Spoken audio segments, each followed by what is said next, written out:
Okay, let's get it going here. Longshore and McKnight, presented by Bud Light. Easy to drink, easy to enjoy in association with our good friends at Yellow Hammer News. It is Thursday here on the program, whether you're watching us live or at your convenience throughout the day. We greatly appreciate it. I'm John Longshore.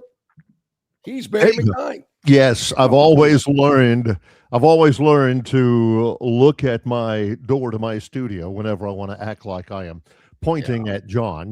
John is my door.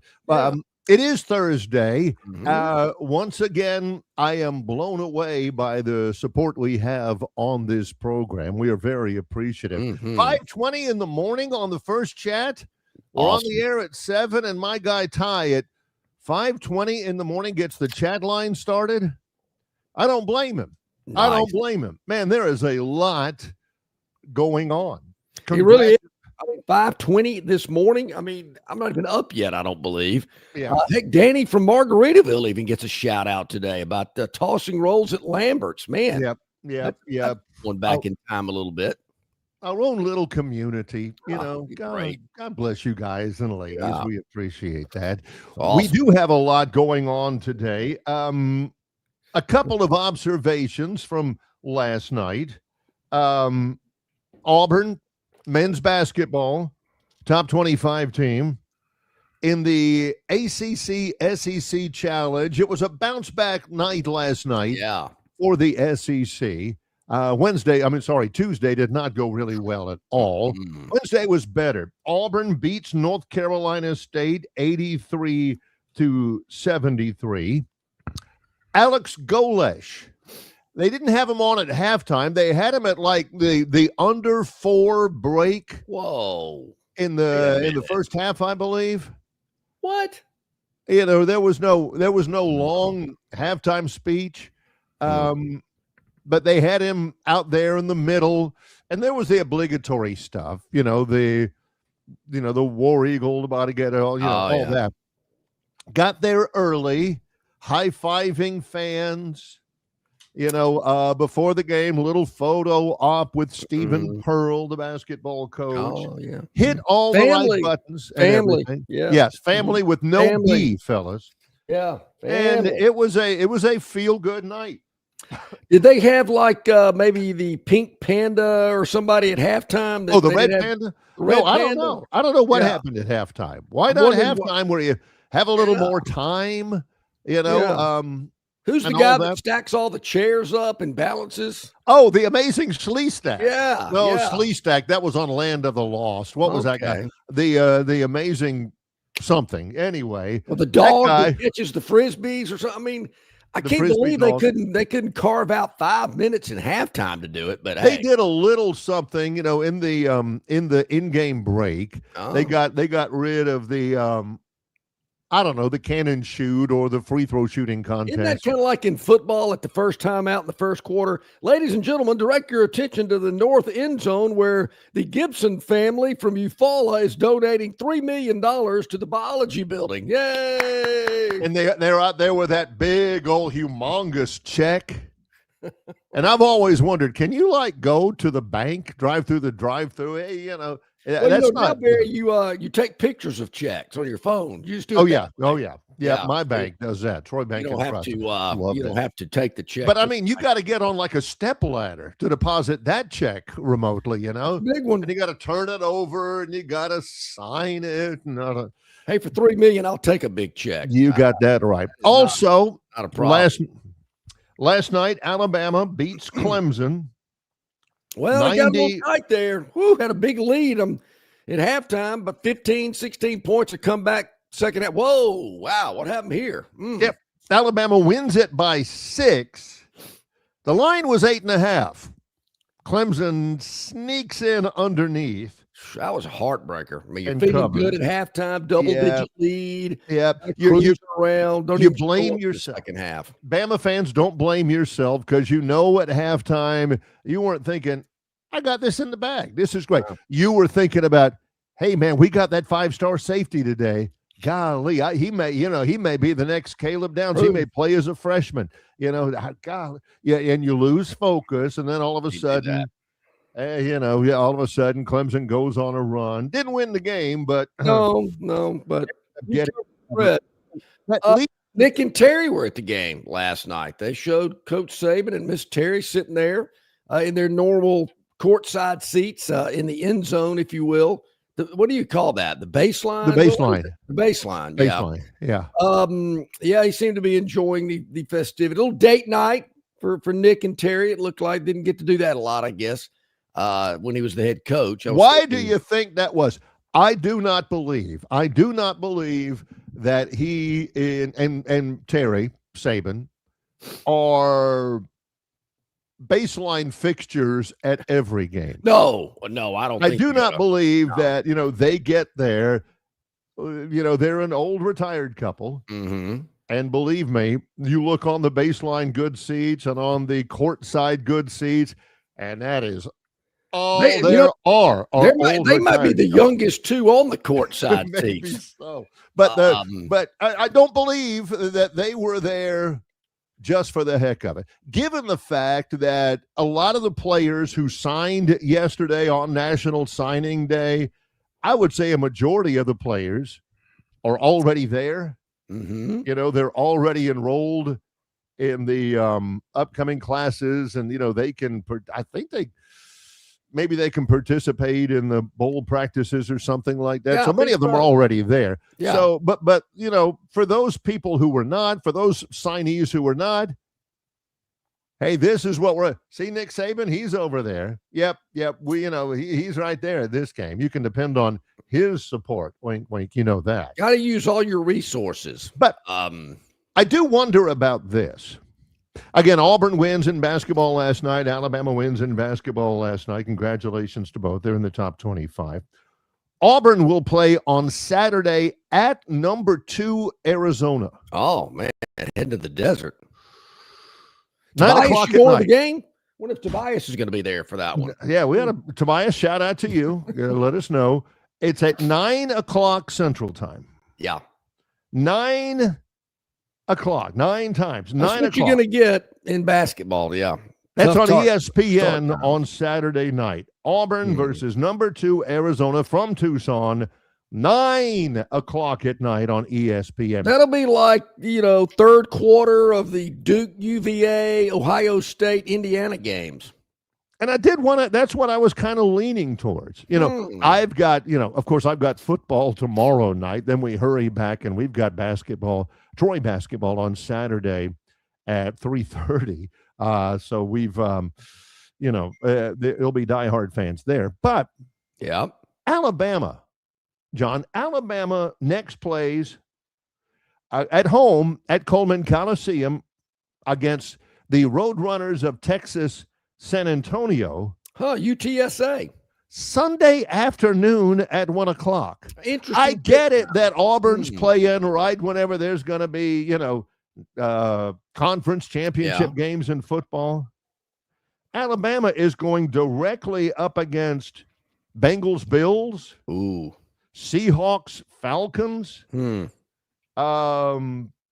Commanders, and the Vikings. I would probably think that 1 o'clock tip is more of interest than those NFL games. Colts and the Jaguars, the two top teams in the division. What is the SEC Network carrying that? I'm thinking, why 1 o'clock on a Sunday? That's kind of odd. It is the SEC Network. Why would you do that? Why would you play directly opposed to the NFL when you don't have to? It's a Sunday game. If it wasn't UTSA, they'd probably be tipping it at a later time, I would think. There again, I don't know what they're doing Monday or Tuesday, if they're having to get away to go do something, or Barry, they're probably getting ready for exams. Yeah, that's right. They need to get the game out of the way so the kids can, study and get ready for exams. It should be dead week rolling in there in Tuscaloosa. So, yeah, that's what I'm going to go with.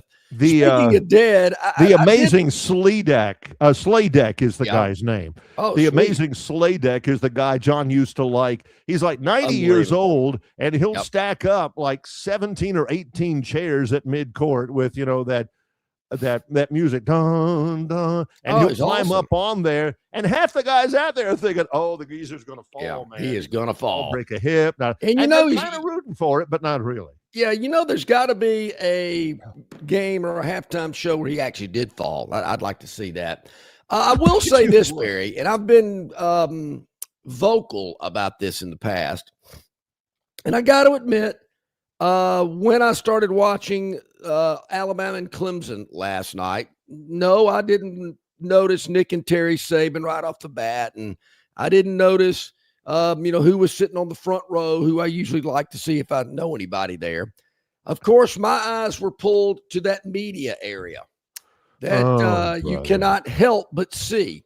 Every time you go or watch the game, you see that just boat anchor over. I don't know what we got on the screen here. You see some boat anchor over there. And I'm thinking, oh, there he is. That's the amazing Slater. Yeah. Okay. Yeah. Also, he's at the Trailblazer game. Okay. I've actually seen that. Yeah, we all have that in the Red Panda. Unbelievable. It's just an eyesore. And as I'm watching the game and I'm seeing, crowds, okay, you got the guys in the hard hats, but you see some empty seats. That seems to be something that happens. It doesn't matter who they're playing. There's always a scattering of empty seats in Coleman Coliseum for some reason. And, watch it, and I didn't really think much about it. And then I see the Texas UVA game. And Texas has an arena that looks like something an NBA team would be playing in. Yeah, yeah. And then I'm watching the Auburn game, and it's, packed to the brim.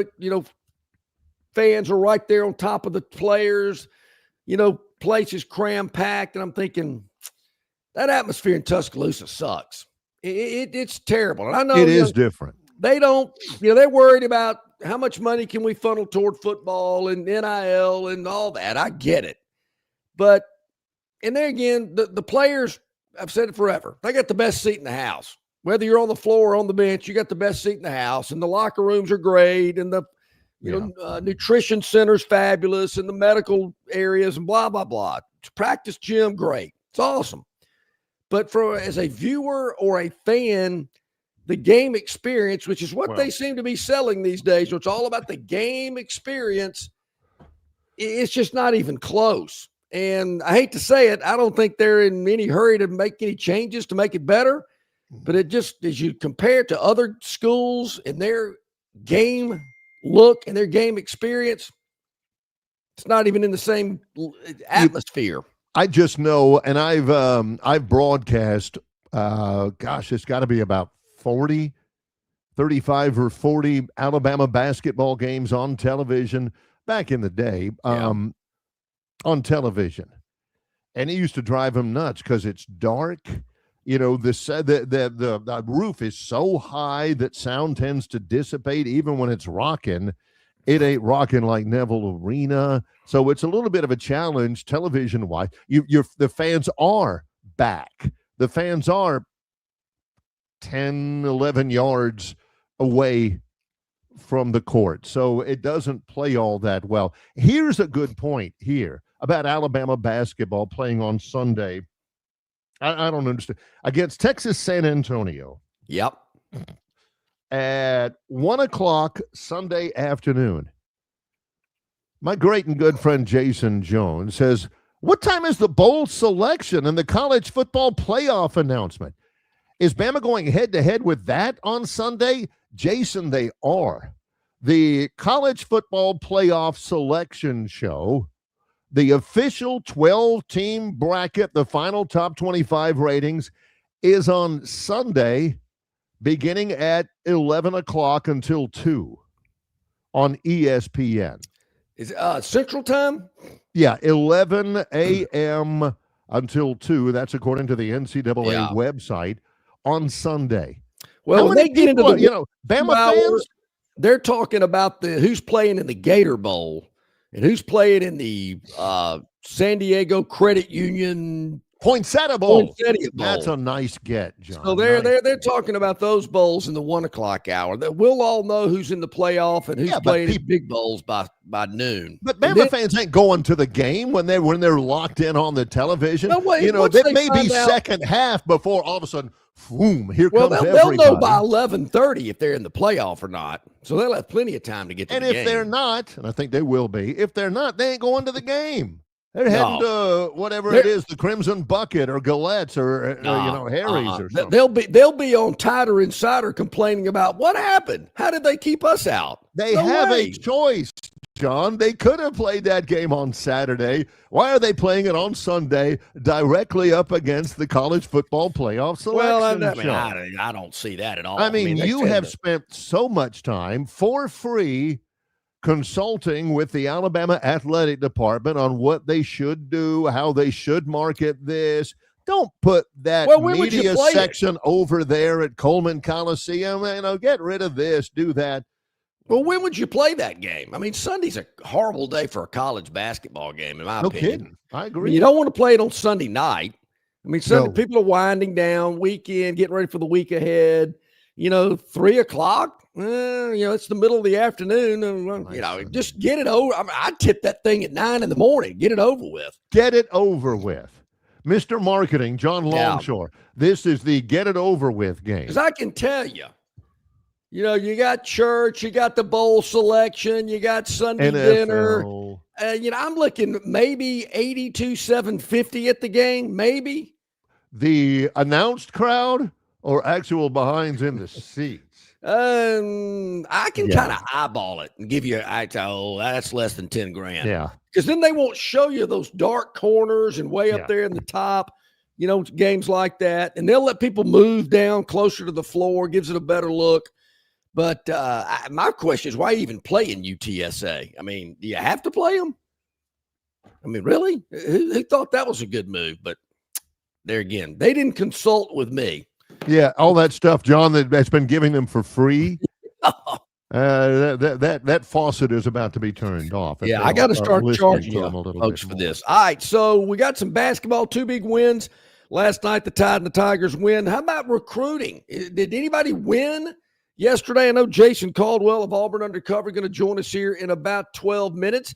Give us a good rundown on that. Rodney Orr, the Tighter Insider, at the top of hour number 2. There was one area of Alabama's recruiting class that did stand out, and Rodney's talked a lot about that over the years, and we'll get his thoughts about that today as well. We'll also check in with our man Brian Matthews down in Greenville at Cambrian Ridge on the RTJ Trail. Those trail cards are going fast, and you need to get one for the golfer on your Christmas list. We'll talk to him in the bottom of hour number 2 as well. So we got a lot going on today, but we want your comments on our River Region Straw chat line.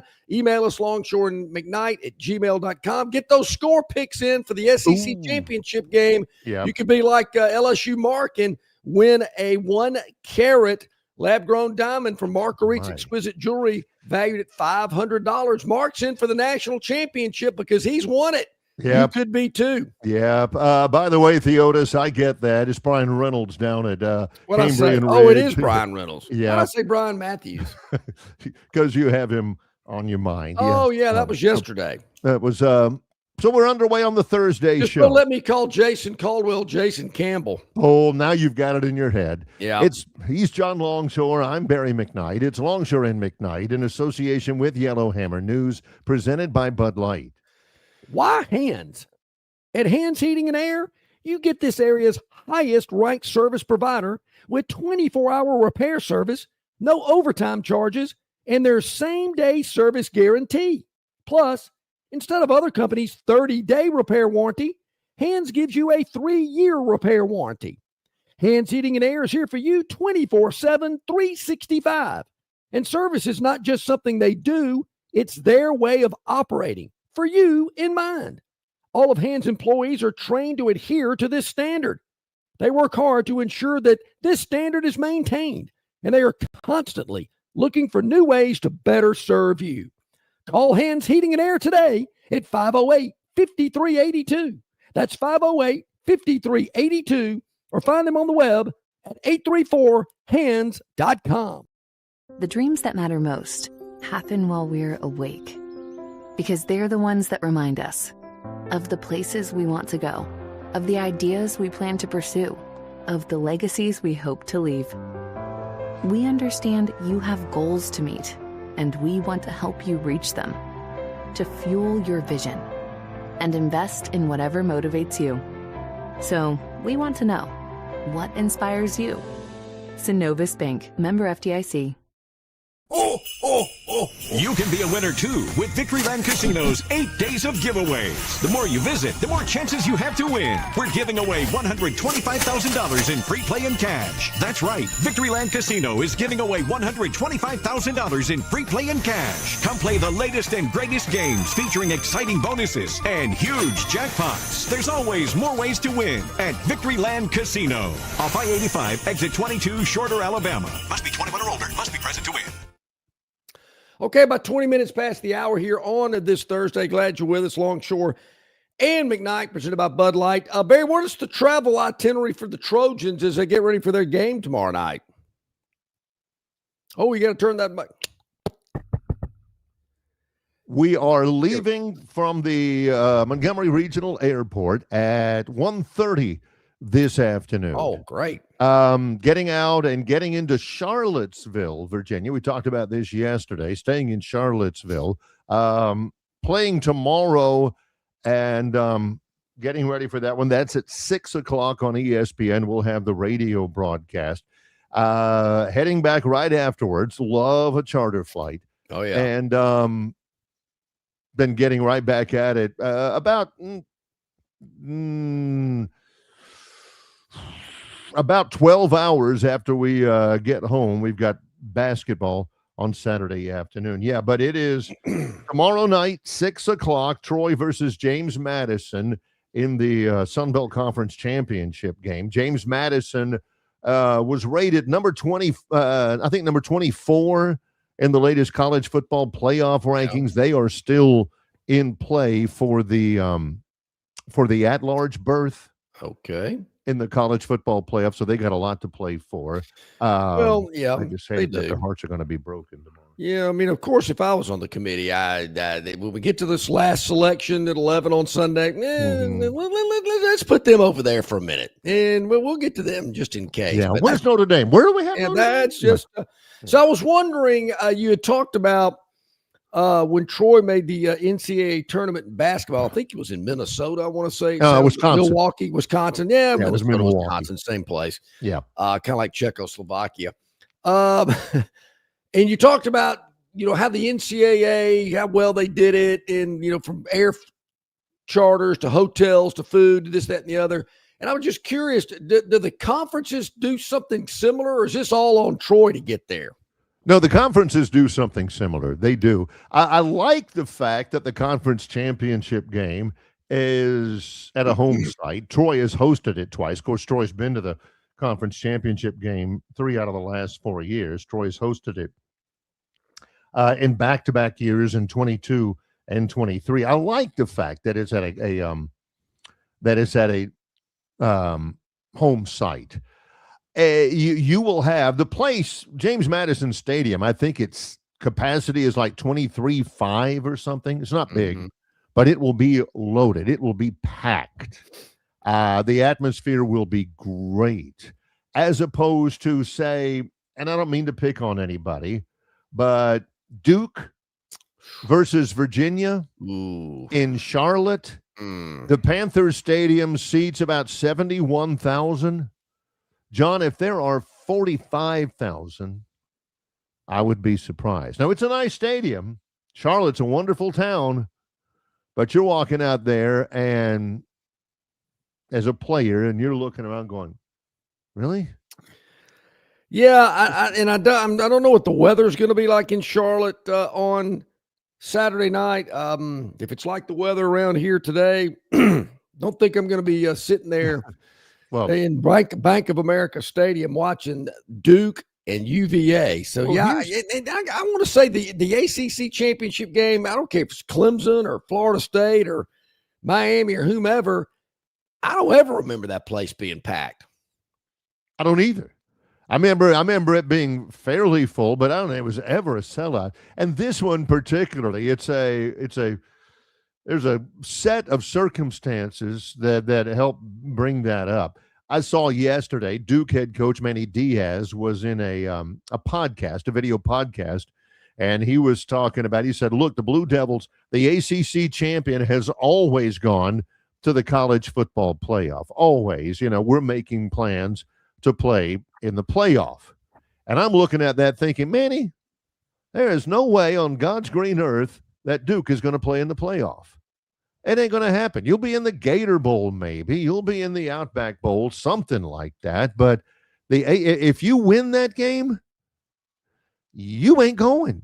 I don't, so for Virginia, they got a lot to play for because Virginia has a chance. If they win it, they might go. Miami's going to go for sure, even though they're not playing in that game. So how does it feel to be in a Power Four conference and you're not even sure that if you win the official conference championship, if Duke holds up the ACC championship trophy, they're not playing in the playoff? Yeah.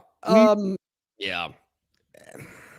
And I know there's, Miami screaming about being left out at this point. And, yeah, they're comparing schedules and they're kind of chopping down Notre Dame. And I get it. I mean, Notre Dame's schedule's pretty crappy.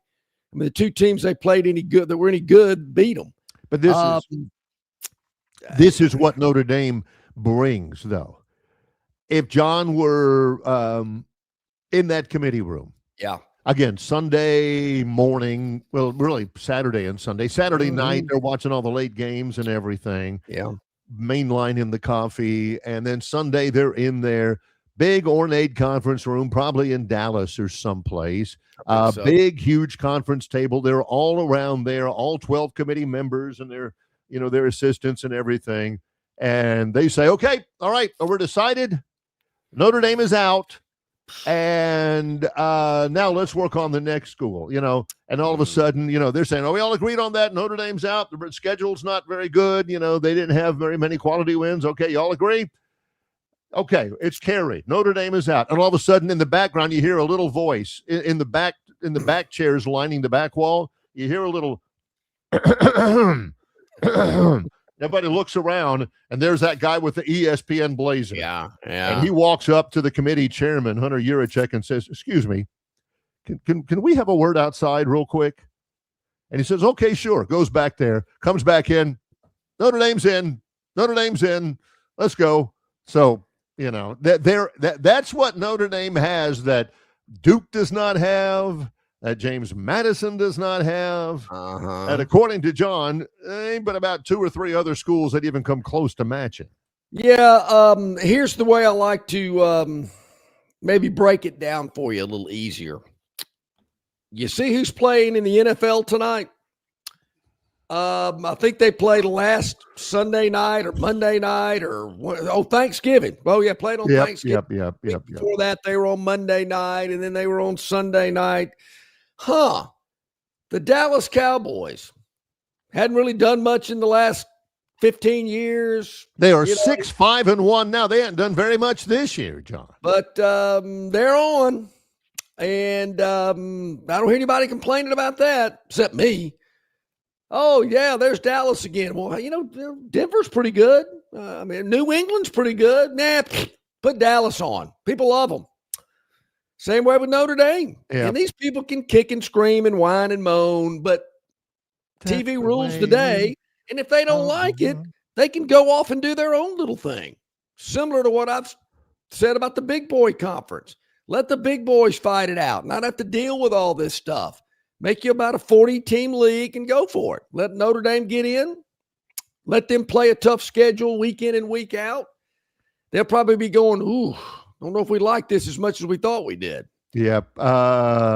Chris the Bammer says, who are the Cowboys playing? They're playing the Lions. Detroit.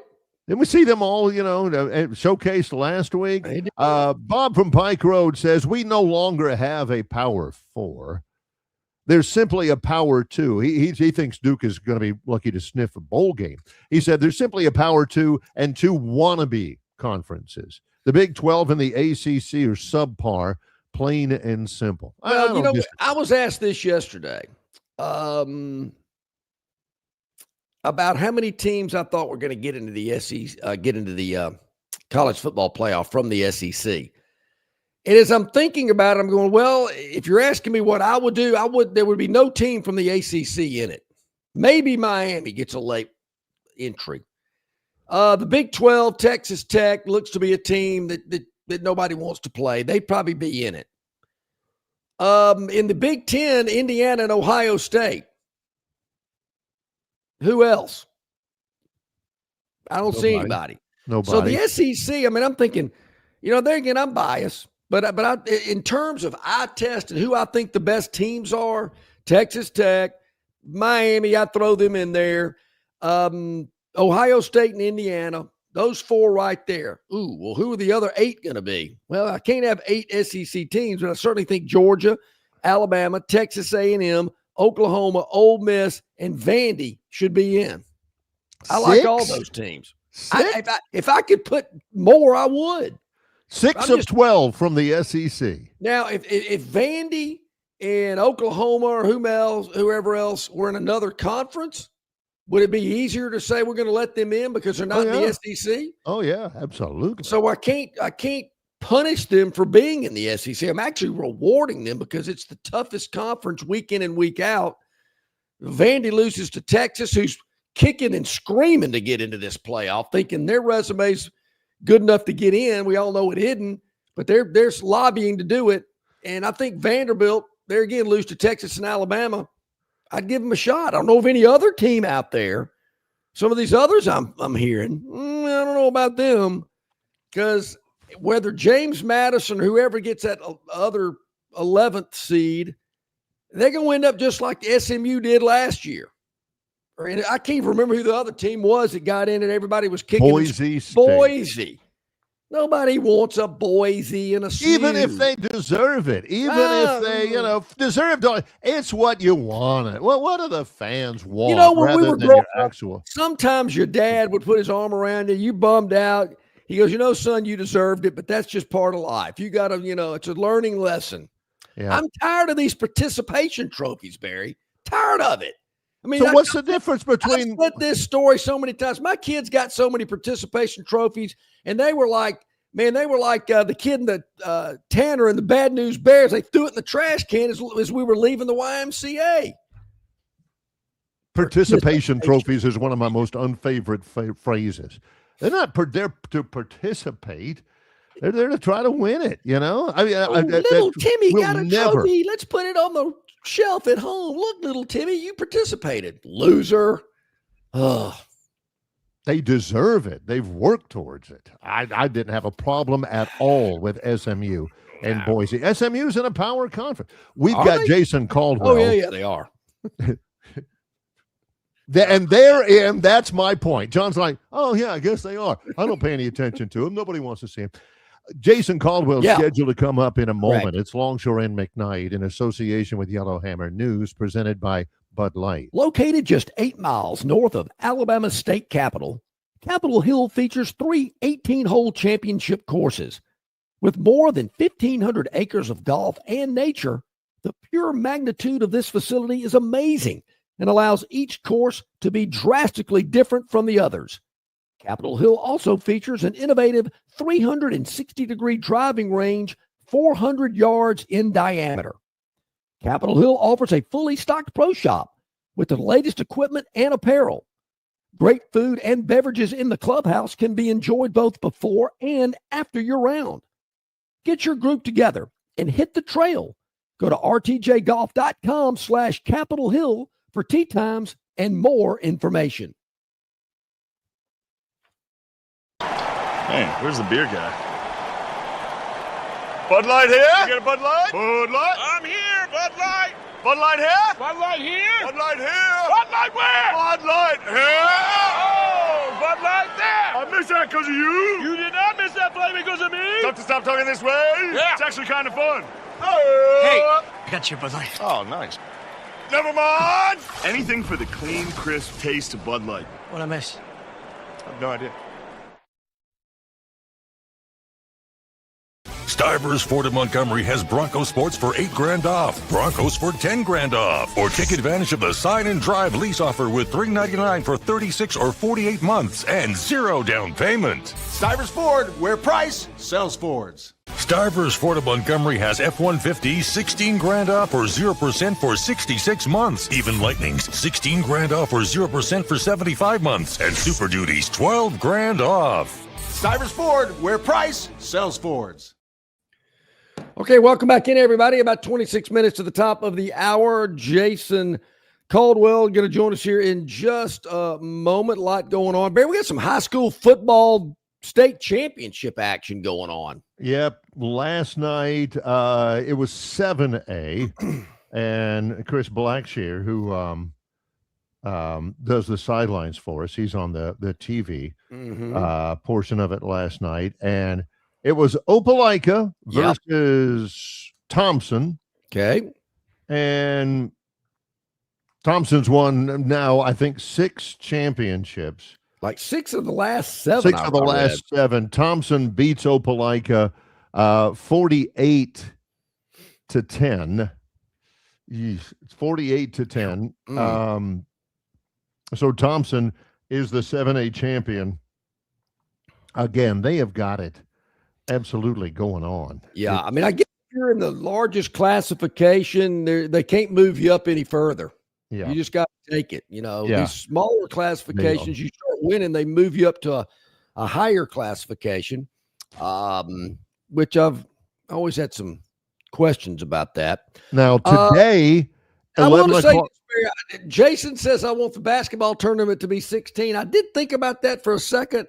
Yeah. No, I mean, basketball's different. I don't have a problem with basketball. Maybe that doesn't make a lot of sense. Wait a minute. You want these teams in? It's, there's like 300 something teams in basketball. John doesn't like basketball as much. Well, do whatever.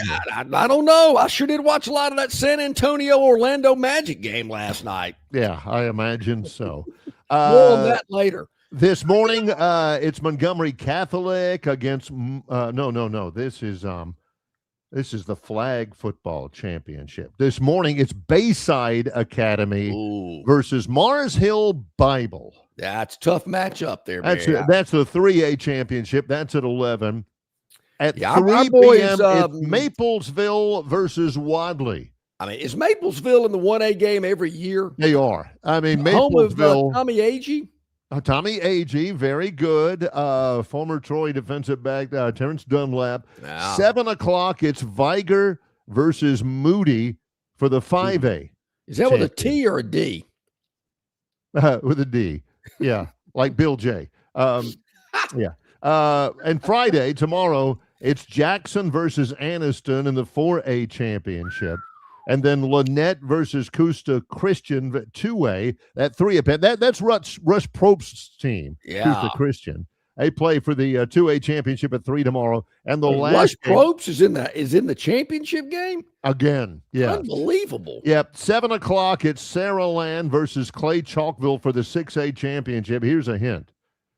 That'll be the best game of the entire Super 7. Man, I read Sarah Land's 13-0. Clay Chalkville is 14-0. 6A, Sarah Land's got 10 jillion good players. But I was reading an article about Sarah Land, Barry, just the turnaround and just, man, how well they're doing, not only athletically, but academically. 15 years ago, there wasn't much going on down there. They've really done a great job with that. Bayside knocked our boys out earlier, about 2 weeks ago. MA got a lead on them, and then boom, reality hit. And it got a little ugly, but Bayside's pretty good. So there you go. We've got that out there. You asked this earlier. Who were the winners?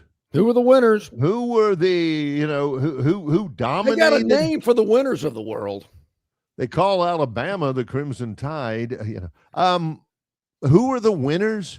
We can go to all of these different websites, and personally, I'm looking at 24/7 Sports, which is Jason Caldwell's website, which is auburnundercover.com. For the 2026 class, Alabama I guess finished fourth. That's what I saw yesterday. Yeah, I think it was fourth. Yeah, if I'm looking at the right one, and who knows, USC. Ooh, look, who's in the Finished number first. 3 spot. Yeah, Oregon 2, Notre Dame 3, Alabama 4, then Georgia, Ohio State, Tennessee, and Texas. Seems like the same old schools are always there It does. in the top 10, top 15. Maybe that's why the TV network's like, wow, look at these teams. They're loading up yet again. I think Alabama, what did DeBoer have a number 3 class last year, I think? Yes. Yeah. Right. Yeah. Good news, though, Barry. Good news. You do not have to hit the load more button. Auburn moved up like 40 spots. I don't know.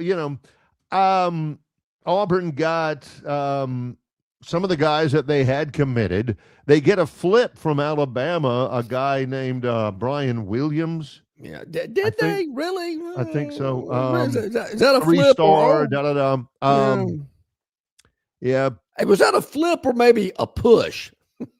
See, for those of you, again, who do not know the dynamics of this show, anytime Auburn gets somebody that originally committed to Alabama, according to John, 3 things have happened. Number 1, Alabama wanted to get rid of him. Number 2, I heard he was kind of a problem child. I think there was some sort of personality conflict or something. Or number 3, they got paid. Auburn just, and back in the day, you couldn't do it, allegedly, but you can, Well, now. Obviously, Auburn got into the bag for this. No, and okay, so there are 13 other schools ahead of Auburn in the ranking from the SEC. That's okay. It's no big deal. Get a couple of transfers We and come to expect it. And he's very good at it. He's very. I think I counted that right. I had to do it on the fly, but I think Sure I got he did. to. Yeah, he he had to look at his phone on the fly. Yeah. No, I will tell you. I started at 35 and then started 36 and started scrolling up Missouri, Ole Miss, Vandy, Mississippi State, South Carolina, Florida, Oklahoma, LSU, A&M, Texas, Tennessee, Georgia, Alabama. Yeah, that's 13. So, according to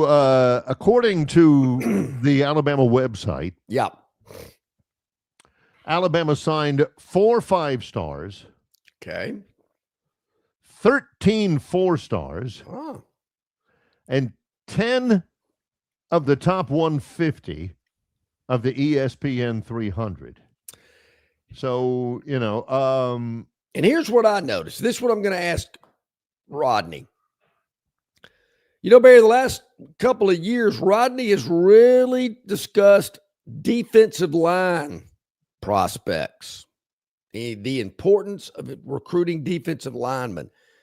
I think Alabama has, 4, maybe 5 defensive linemen in this class. Hang on. I'm really interested to see what he thinks about the defensive linemen that they got. Yeah. Meanwhile, for Auburn, they didn't sign a huge number. I think I would have said Alabama 26. 1, 2, 3, 4, 5, 6, 7, 8, 9, 10, 11, 12, 13, 14, 15. I think 18. Yeah. Some of those guys were commitments to South Florida, and they just followed Alex Golesh to Auburn. A couple of these guys are legacies like Wilson Zaire, brothers like Corey Wells and all this stuff. Somebody told me yesterday that it really shouldn't count, when an incoming coach brings, his own recruits. Yeah. And they just follow him to the other school. That's like when Bud Fox gives Gordon Gecko the little inside information about Blue Star. Yeah. And they make a bundle on it. They make some, and then later on, Gecko says, "Yeah, let's give me something where your dad doesn't work there, or something like that. Give me something without, And so, it's kind of like that. Okay, so these kids aren't necessarily coming from for the glory of Auburn or whatever. Yeah. They're coming because of Coach Golesh, and they're probably coming again because Auburn offers maybe a little bit more NIL money than South Florida does. So. Yeah. Well, is Bob from Pike Road says Bob says it's a sad day. It's a sad day for college football when signing day's importance has sunk to the bottom of the sea. The transfer portal and NIL has severely wounded college football status. It is, in a way, semi-pro. I don't have a problem with the NIL. I'm with Jason Jones. It's the transfer portal that really needs shaping up. To be honest, Bob, and I don't disagree with you, except about, I don't think the NIL, you're never going to get rid of that. You can improve the transfer portal. But to be honest, I do think that National Signing Day got to the point where it was way, way overblown. I think it needed to be kind of dialed back just a little bit. So the fact that it is sunk, I don't have a problem with that. To the bottom of the sea, I don't know. But kind of like it's signing day, and there again, we talked about it earlier this week. Nobody liked hearing this, but you and I would do it. That's why we're different and been in this business for over 30 years together, because we, stuck our foot in the big end, the deep end of the pool. 2 years after signing day, we would go back and we'd go through the recruiting magazines. We'd go through the list of recruits that signed on signing day from 2 years, 3 years previous. Ooh, where'd this guy go? And sometimes this guy was a hot commodity on signing day. Has he even seen the field yet? It was all different reasons, too. And we would go over those reasons because they happened. This guy got hurt. I'll never forget Auburn fans were giddy about signing Lectron Williams. Yeah, Lectron. Out of Mobile. What's his real name? Daryl. Yeah. Lectron Williams. They signed him. It was a big day. Great back. Great kid. Absolutely nothing wrong with him, and he did really well. Then he blew his knee out. In an all-star game. That's exactly right. In the Alabama-Mississippi All-Star game, or one of those things, they played him in the summer. I'd get up on my soapbox about that. People didn't want to hear it. I said, why are we playing a football game in the middle of the summer? It's 100 degrees. These kids hadn't had an organized practice in 6 months. Somebody went, that guy's right. Let's do them in December. Ding. Yeah. Sometimes it was just a bad fit. Why in the world Bill Curry signed the number 1 overall quarterback prospect, Tim Couch, and made him into an option quarterback at Kentucky is beyond me, because Couch could sling it. Sometimes, John, they were just bad kids. You're right. Sometimes they were just bad apples. Yeah, you're right. Sometimes they were.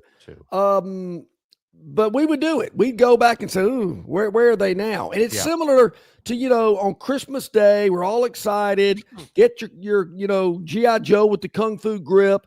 And then like 6 months later, the grip's broken and it just doesn't work anymore. Yeah. Or you got your Evil Knievel thing that you'd wind up and Evil would jump over the whatever you wanted him to jump over. But then you did it so many times that, the back wheel broke and you're thinking, I can't do this anymore. It isn't any fun. Mm-hmm. You throw it over to the side, or like what happens with little kids. You buy them something super nice. I'm talking little toddlers, and they'll throw it to the side and start playing with the box. Yeah. Sure. Yeah. Playing with the box. Happen. Or the day I got the rubber mallet and I said, I'm going to make the world record with my super toe. Bam. Broke the head off of it. But that ball went a long way. I'll tell you that. Yes. Love Super Toe. That was one of my favorites growing up. Super Toe. Somebody thought of that and said, hey, how about if we make some cheap plastic thing with a reinforced toe and a spring in it to where you bump it on the top of the head, it kicks this thing. Now, how can we market this? Yeah. Oh, we can make it into a field goal kicker. Definitely. Oh, my gosh. Yeah. So there is that in the recruiting world, and I do think it needed dialing back just a little bit because, guys would kick their dog and, just ruin their day and everything if you didn't sign that 5-star running back that would have been just perfect for our team because, it's not as important, which is not, great thing for the kids, but they'll still get opportunities, and if they take advantage of those opportunities, they can transfer up if they want to, and end up at your school anyway. And you always loved the kid, and I never, you hated him when he signed somewhere else. Yeah. But then 2 years later, he transfers to your team. Like, I always liked love this kid. Hey, yeah. Great guy, great family, It's It's kind of like when Harvey Glantz became the track coach at Alabama. Everybody, wow, he loved him. Roll Tide, Harvey. How you doing? Meanwhile, all the Auburn people were like, there was something about him. You can't tell me that he wanted to do that. It must have been some sort of personal difficulty that compelled him to do such a lowly thing. How did I remember Harvey Glantz's name? I don't know where that came. Wait a minute. Who's calling us Gramps down here? What do you mean? Come on. That's John Dent. John, I love John. He loves it. He'll sit back there on his keyboard and take shots at us and everything. I like it. It's Gramps. It's good stuff. Okay, all right. So I got a birthday coming up, John. I get it, but yep. He ain't exactly, I got to tell you, I have no clue about Newt Rockney and the Four Horsemen. I've heard about him, seen a picture. Yeah. Can't tell you anything about I can him. Name the Four Horsemen. I cannot. I cannot. Yeah. Go ahead and bet me on that. Harry Stoldreyer, Elmer Crowley, Elmer Layden, Jimmy Crowley, and Don Miller. Those were the Four Horsemen. Don Miller. Wasn't he in the Eagles? No, that was Don Henley. Yeah. Yes. And Steve Miller. Steve Miller. Steve Miller Band. Yeah. I knew it was something that Mick. See, he worked on that. So still I'm trying to get in touch with Jason. Is something going on at Auburn? Huh. I wonder why. Maybe he's That's how John uses Jason's lack of an appearance. There must be something going on. Stay tuned. Yeah. He's a master. Yeah, I'm still have not gotten a reply from him. So something might be going on over there. I'll have to check in during the break. It's Longshore and McKnight in association with Yellowhammer News, presented by Bud Light. Known by avid golfers as one of the most beautiful and challenging stops on the Robert Trent Jones Golf Trail, Cambrian Ridge in Greenville lies just 40 miles from Montgomery. It is well worth the ride for any golfer looking for 27 holes of jaw-dropping golf. The greens have been redesigned to accommodate the higher green speeds associated with their installation of the latest generation of ultra-dwarf Bermuda grass. Cambrian Ridge offers a fully stocked pro shop with all the latest equipment and apparel. Great food and beverages in the clubhouse can be enjoyed both before and after your round. Get your group together and hit the trail. Go to rtjgolf.com/Cambrian Ridge for tee times and more information. It doesn't matter if you're running drills at the park, playing pickup on a Saturday, or sinking the final putt. When you compete with your friends with Michelob Ultra on the line, competition isn't that friendly. The trash talk, next level, and the stakes, those are crystal clear. With only 95 calories and superior smooth taste, it's the ultimate trophy. Superior is worth playing for. Michelob Ultra, superior light beer. Enjoy responsibly. Copyright 2025, Anheuser-Busch Michelob Ultra Light Beer, St. Louis, Missouri. Prattville Carpet is the most trusted name in flooring in the River region. Ray Bowles and his staff have an extensive line of Mohawk, stain-resistant carpeting in all the latest styles and colors. Prattville Carpet also has hardwood, vinyl, and ceramic tile for all of your flooring needs. Professionally installed at the absolute lowest prices. Take advantage of cash and carry vinyl plank at just $239 a foot. Call them today to set up your free measurement for your home, office, lake house, hunting camp, or wherever you need flooring. 285-8117. That's 285-8117, or drop by 2201 Cobbs Ford Road in Prattville for Prattville Carpet. Okay, about 7 minutes to the top of the hour. Rodney Orr, the Tider Insider, brought to you exclusively by the Destin Connection Seafood Market, 3750 Norman Bridge Road. Got some big news I'm going to share with you about Destin Connection right before Rodney joins us here this morning, so get ready for that. Basketball, big wins last night for the Tide and the Tigers. Are they starting prep for UTSA today, or are they going to take maybe the day off before they get ready for the Road Runners? Probably take that. They've got to practice. You get 1 day off. It's like football, and they may take it today. Yeah, they may take it today and then get ready for UTSA. That game is right smack in the middle of the College Football Playoff Selection Committee show and the NFL. Why? Yeah, I don't know. They ain't going to be anybody there. I think they're going to watch that. They'll do that first, and then maybe mosey on over to Coleman. Who who knows? No, I mean, no, we'll they ain't definitely. moseying. No, They're not moseying. after that, they're going to be either number one online, trying to go to SeatGeek.com or whatever. I don't know, honestly. I don't know how they handle tickets to the first round games. To Yeah. the home site games. I don't think that. I don't think that it's, your regular normal ticket. I mean, if you've been going to Alabama games the whole season, I don't think you can expect to go ahead and sit in the same spot. I could be wrong. I don't know. But it seems like a logistical nightmare. So they're going to get on, those people who have not been able to get to an Alabama game this year because it's too pricey or whatever. They may have a better shot at getting these. They're going to be on SeatGeek or they're going to be on TideTix.com or something, trying to make their deal to watch Alabama hosting Oklahoma. Or they might be trying their best to figure out, okay, how do I get a ticket to, what is it, Vaught Hemingway? How do I do that? We got to go to that game against Ole Miss, Or they can look there and say, Fred, can you believe it?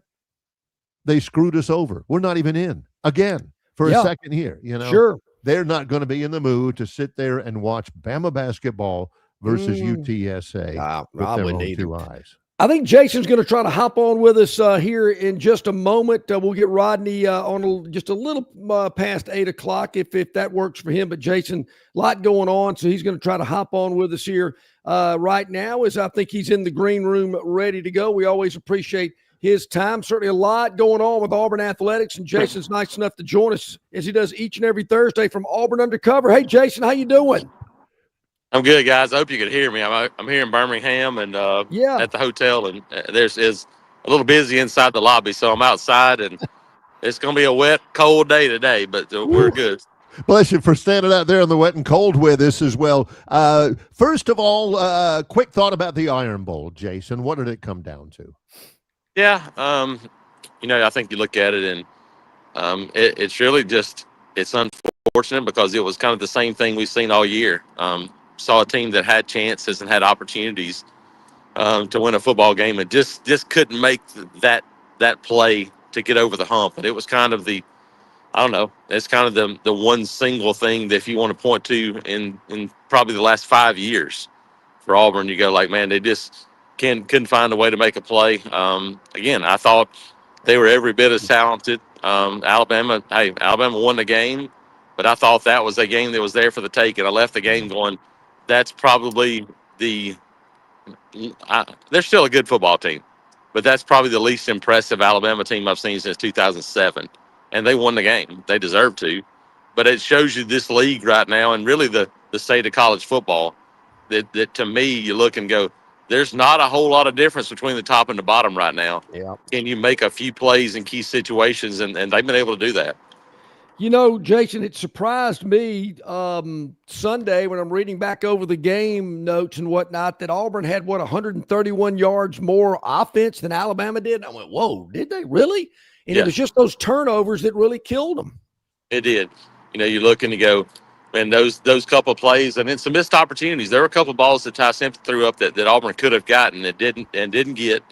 And so you look at games like that and you go, you want to talk about deciding factors in football games, and that's it. And so they had opportunities to get a couple and gave a couple away. Like I said, the last one was one that everybody points to. Hey, look, they're trying to make a play. Those things happen.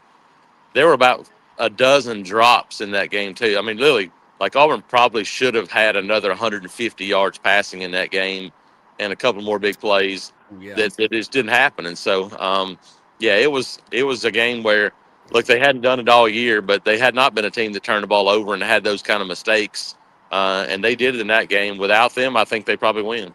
Well, the Auburn fans that I've talked to over the last several days, Jason, have said, boy, this Alex Golesh hire came out of the blue.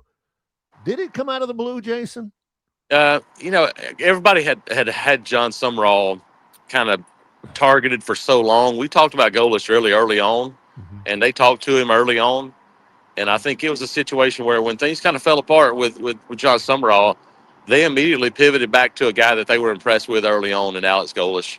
talked to him, and for a while it looked like he may wind up at Arkansas, and that didn't happen. And so when they pivoted back to Alex Golish, and obviously with Cody Burns being there were some connections there too. So it pivoted back to him, and look, it didn't take very long. And so I think for them, it was a situation where, look, we feel good about this guy. They pivoted back during the week, but the difference is it feels like it's out of the blue because it might have been to the general public and people, but they had been talking for a while. But John Cohen and obviously Quentin Riggins was involved some too. They didn't tell many people. And so when things don't get out, it feels like it's out of the blue, but it doesn't mean it happened overnight, even though the offer was made late, because the agent side of things didn't push a narrative and didn't throw it out there, and it didn't become this crazy public. We saw that everywhere else. Didn't see that at Auburn. It was kind of nice. What do you think happened with Auburn and John Summerall? Yeah, I think I just mentioned the one word. I think agent got involved, and Yeah. I think there was a lot of let's just say I think there was a lot of narratives pushed that probably maybe spooked him a little bit about Auburn, and I don't think it was true. I don't think it's true, and I think sometimes things are done for other reasons other than just maybe getting that guy a job. Maybe it's done to get other guys jobs, and I think that happened with Alex Golish. Look, they kept this thing under wraps enough, and nobody had a chance to really talk about it outside of those walls, and I think that made a difference in this one. What about Alex Golish as a football coach? Speak to the fans about what they can expect from him, what you see from him. It's funny because John Cohen mentioned the word edge about a dozen times. We talked about that last week or last couple of weeks about him saying the word edge, and he hired a coach who wore the word edge on his hat. And so I do think I think that's what he is, and he's an offensive guy, but he's coached defense. He's coached a bunch of different things, and I've known Cody Burns a long time, and Cody Burns has went him for the third time at a different school. And Cody's like, I'm just telling you, this guy's going to get it done. And so I trust people that have worked for him that say, look, he's going to get it done. He's aggressive. And I do like the fact that, look, in this day and age, he still kept up with the things that he started in this, which is, hey, we're going to go fast. We're going to be physical. We're going to do those things. He hasn't morphed into a guy that says that and then doesn't do it. And so I think that's been a big thing for him. And so I think they're going to attack people. And then obviously a big part of this was being able to keep DJ Durkin. And I don't think that was anything that was thrown. I don't think that was part of the Summerall deal either. I know that's been thrown out there. I don't think he was told who he could and couldn't hire. I think Auburn said, look, we'd like to keep DJ Durkin if we can. And then they were able to do that with Alex Golish. And I don't think that was a part of hiring him, but I think it was a big deal when you hired him. How surprised were you, or how important was it for him to keep a semblance of a recruiting class together? And how did he do, Jason, now that, the hay's in the barn, so to speak? What strikes you? Yeah, he did pretty darn well, I think. You're right. It's so different now because Auburn hired him really quickly, and he still only had 2 days. You had 48 hours. There's not much you can do. They were able to bring a couple of guys that they knew from South Florida, and then they were able to get a wide receiver that had been committed to Alabama because they had been recruiting him at South Florida, but he was from Orlando, so they had those connections. You flipped to Sean Spencer from Duke, which Auburn was working on already. The good news there is that Cody Burns was recruiting him in South Florida, so he knew him as well. That's what you try to do is go, look, you got a couple of guys you're familiar with, a couple of need spots. They kind of swapped quarterbacks one for another for a guy they knew. So overall, I think they did pretty good in just kind of piecing things together in such a short term in this first class, because that's really all you can do. You can't do much more than that in 48 hours. Yeah, no doubt. I mean, you don't have a lot of time to work with, that to say the least. What about players that are currently on the roster? Do you hear anything about movement one way or the other of like who might be looking elsewhere, and then maybe some players that this staff might be looking at to bring in? Yeah, that's the thing now I think they have to figure out. I think they really couldn't even start doing that until probably yesterday afternoon and last night. They've talked to some players, but you had to just kind of go, okay, we got to figure out what we're going to do on Wednesday first. And now you got to January 2nd to go, okay, what's this going to look like? What's our roster going to look like? What do we need? Who can we hold on to? And there'll be some players that go, okay, look, we're fine with that guy leaving. There's going to be some of that too. And so you'll start to figure it out. Obviously, you start to look at quarterback and going, what does that look like? I would assume that you would absolutely want to hold on to Deuce Knight because that guy's a really talented young guy. Do you feel like Ashton Daniels is that guy? Do you feel like Jackson Arnold's that guy? Do you feel like you want to try to bring your guy from South Florida? Those are all questions that you'll have to ask once you kind of sit down with everybody and they kind of get a staff together and figure out the direction they want to go. But I think it'll be that way at most everywhere. You'd like to keep those wide receivers and all these young defensive guys. I mean, there's going to be a group that you say, hey, look, we want to hold on to these people for sure. But I think until you do that, it's hard to figure out what direction you want to go in terms of portal as well. Jason Caldwell joins us on the fly from Super 7 up in Birmingham. I'm not going to ask you about any of the games. Quick thought tomorrow night, Saraland and Clay Chalkville. The Stars will be out tomorrow night. Yeah, there's two games that you kind of point to this week for me. That's one of them. I think it's going to be a fun game, obviously, two really impressive teams and programs. Today, I point to the 1A game, that Maplesville-Wadley game. Yeah. You got Auburn's signee Jaquez Wilkes on one side. On the other side, Nehemiah McCary is a 28 that's going to have offers from everybody in the country that they're going to all be mirror images of each other. They're going to look exactly alike on the field and do the same things. That'll be fun today. But, yeah, tomorrow night, Saraland, obviously, signee. You got an Auburn wide receiver signee on one side, now an LSU wide receiver signee on the other side. Talented 28 quarterback and 27 quarterback Jameson Roberts. It should be a lot of fun. So looking forward to it. Hopefully the weather holds off, but feel sprinkles already out here at about 40 degrees, so that's not going to be nice. We'll let you go then. You need that press box seat today, Jason. Hey, I'll be up there for a little while and then try to venture down and take some photos, but there may not be many made these next 2 days. I did want to ask you quickly before we let you go. Big win for the in the SEC ACC Challenge last night against NC State. Then the team's heading out west to the desert to take on a highly ranked Arizona team.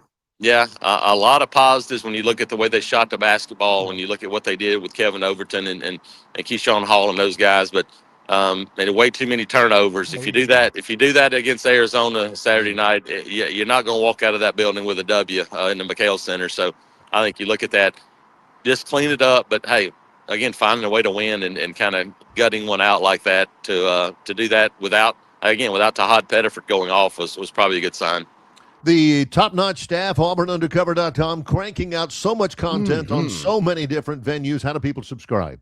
Yeah, come check us out, AuburnUndercover.com, part of the 24/7 network. And you're right, we did a ton of things yesterday. Obviously, Christian, he's still asleep here in Birmingham. I let him rest after his day yesterday. So, lots of things going on. And then, again, we got stuff here from the Super 7 the rest of the week. And then get rolling on now roster retention and all the things that go on with building the rest of this staff as well.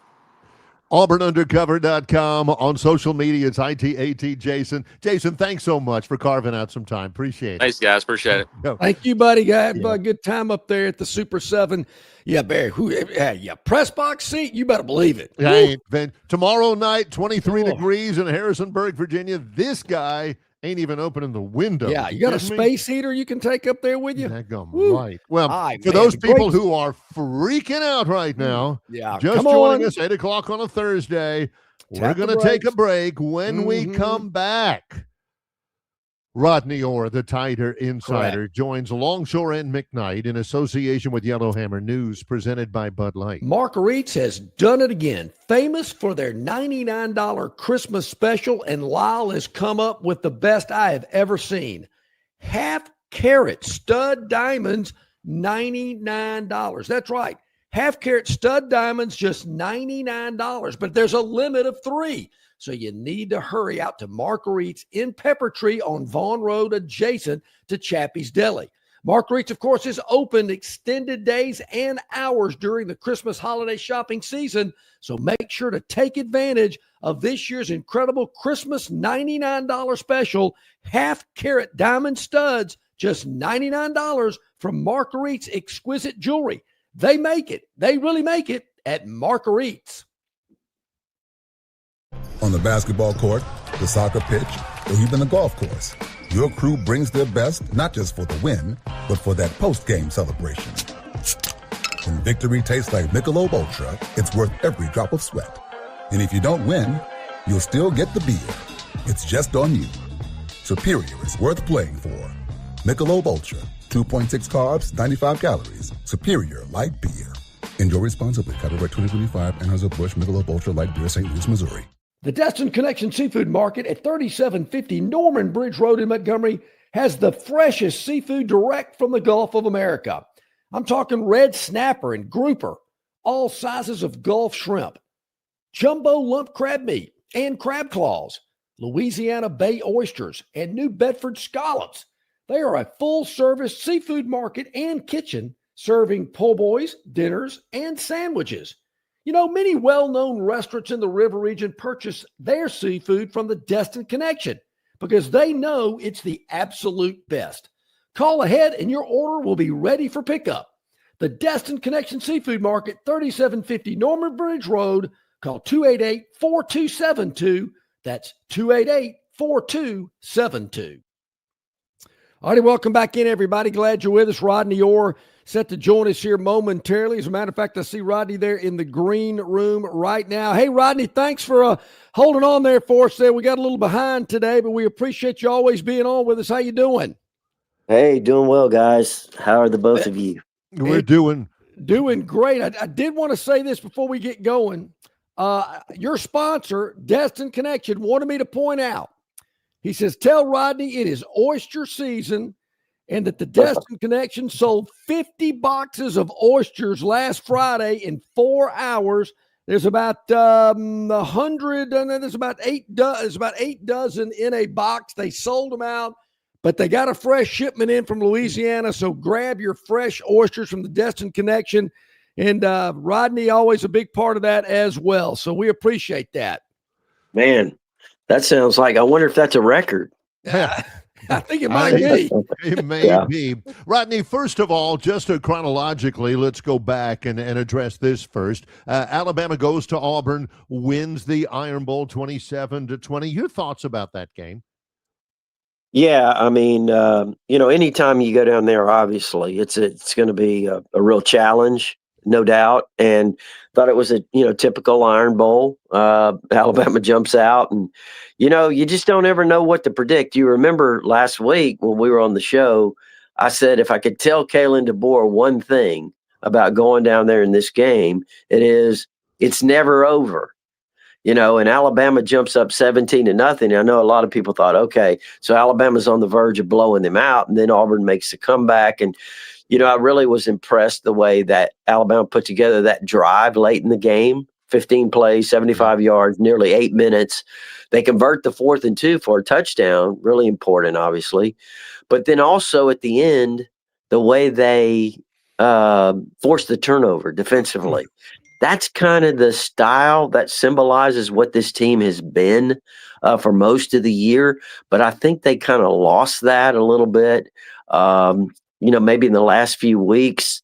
But to see them get that back, kind of that mojo, the way they play, I thought that was, really important.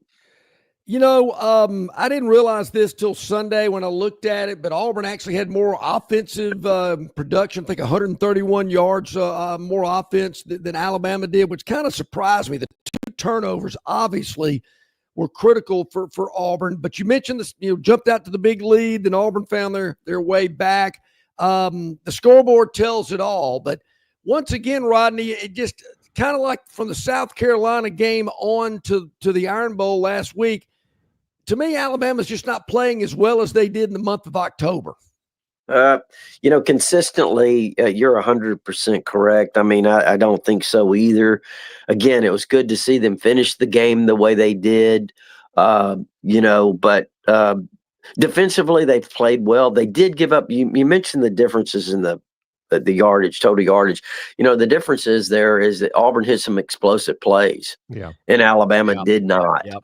Alabama did not hit any explosive plays. And that's one thing in this offense right now that is really lacking is you talk about the run game, and that's true, but it's explosive plays and how they would change this offense, in my opinion.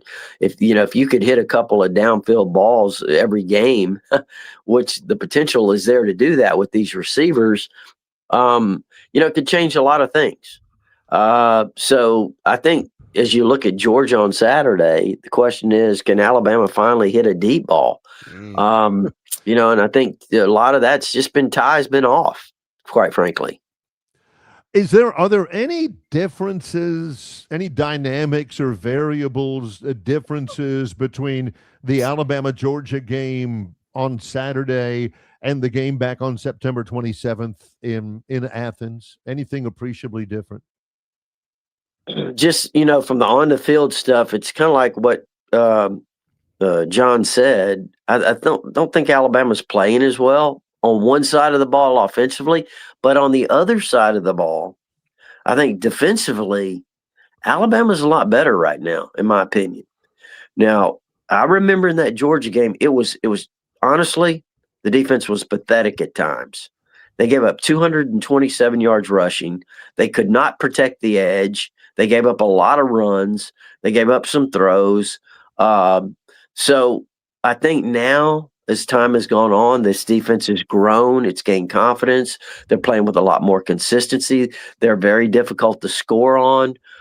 They create a lot of turnovers for the most part. So I think defensively, Alabama's grown quite a bit, but I think offensively, they've kind of hit a wall. And again, I think part of that has been the lack of a running game, which they got against Auburn with 158 yards rushing. I would have never guessed. And then also just the lack of ability to connect on those deep balls. Yeah. Again, against Auburn, you had Jeremy Bernard running open for a touchdown, and Ty just missed him. You got to be able to hit those throws. So I would say that would be my answer to that. I think they've kind of hit the wall offensively, but they're playing better defensively. Rodney Orr, the Tighter Insider, brought to you exclusively by the Destin Connection Seafood Market. Rodney, I'm with you there. I think the defense is playing a lot better, but I'm a little concerned about Jam Miller's status for the game. Josh Cuevas doesn't look like he's going to be playing. Those are two key offensive players that they're going to need. And I think Georgia's probably looked at that game film from the Iron Bowl and thought, Auburn sure did bring the blitz a lot. Maybe we need to do that Saturday inside Mercedes-Benz Stadium.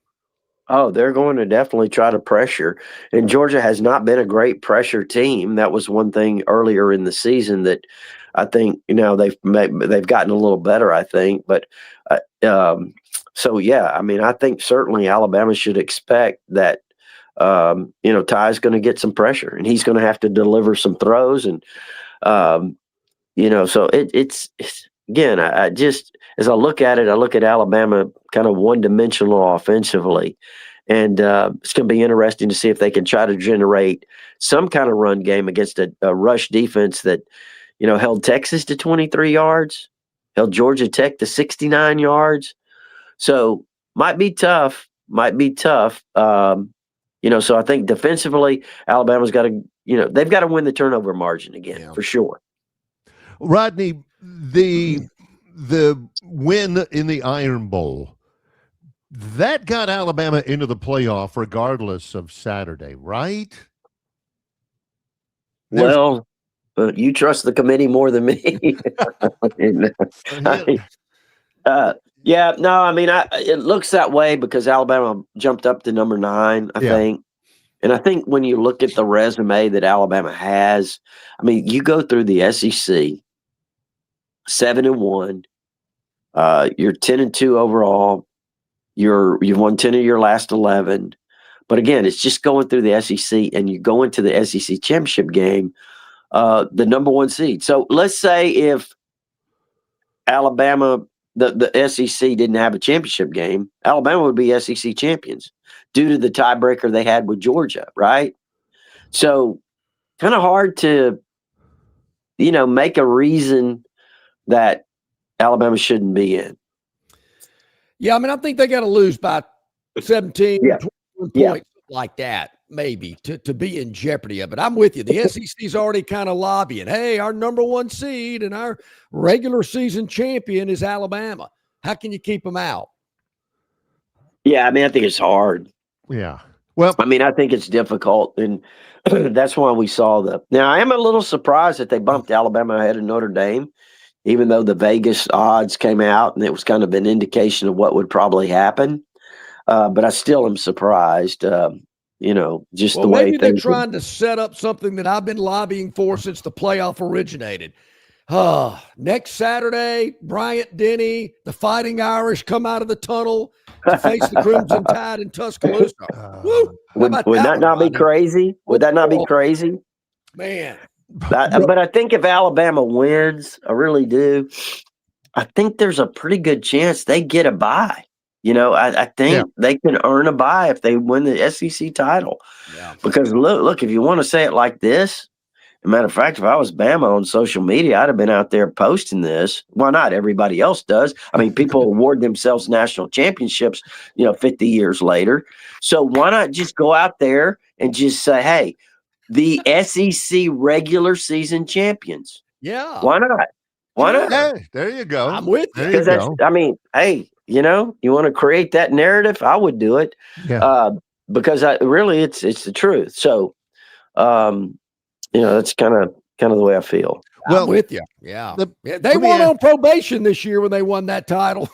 Let me ask you about this before John. You think he was about to get off on a tangent about Notre Dame? He's definitely dangerous about getting off on a tangent about this. Alabama recruiting. I think it's tabulated 4 signees from yesterday that are 5 stars, 13 4 stars. An overall view of Alabama's recruiting class, Rodney, and maybe spotlight a couple that you think are really eye-openers, are really big gets.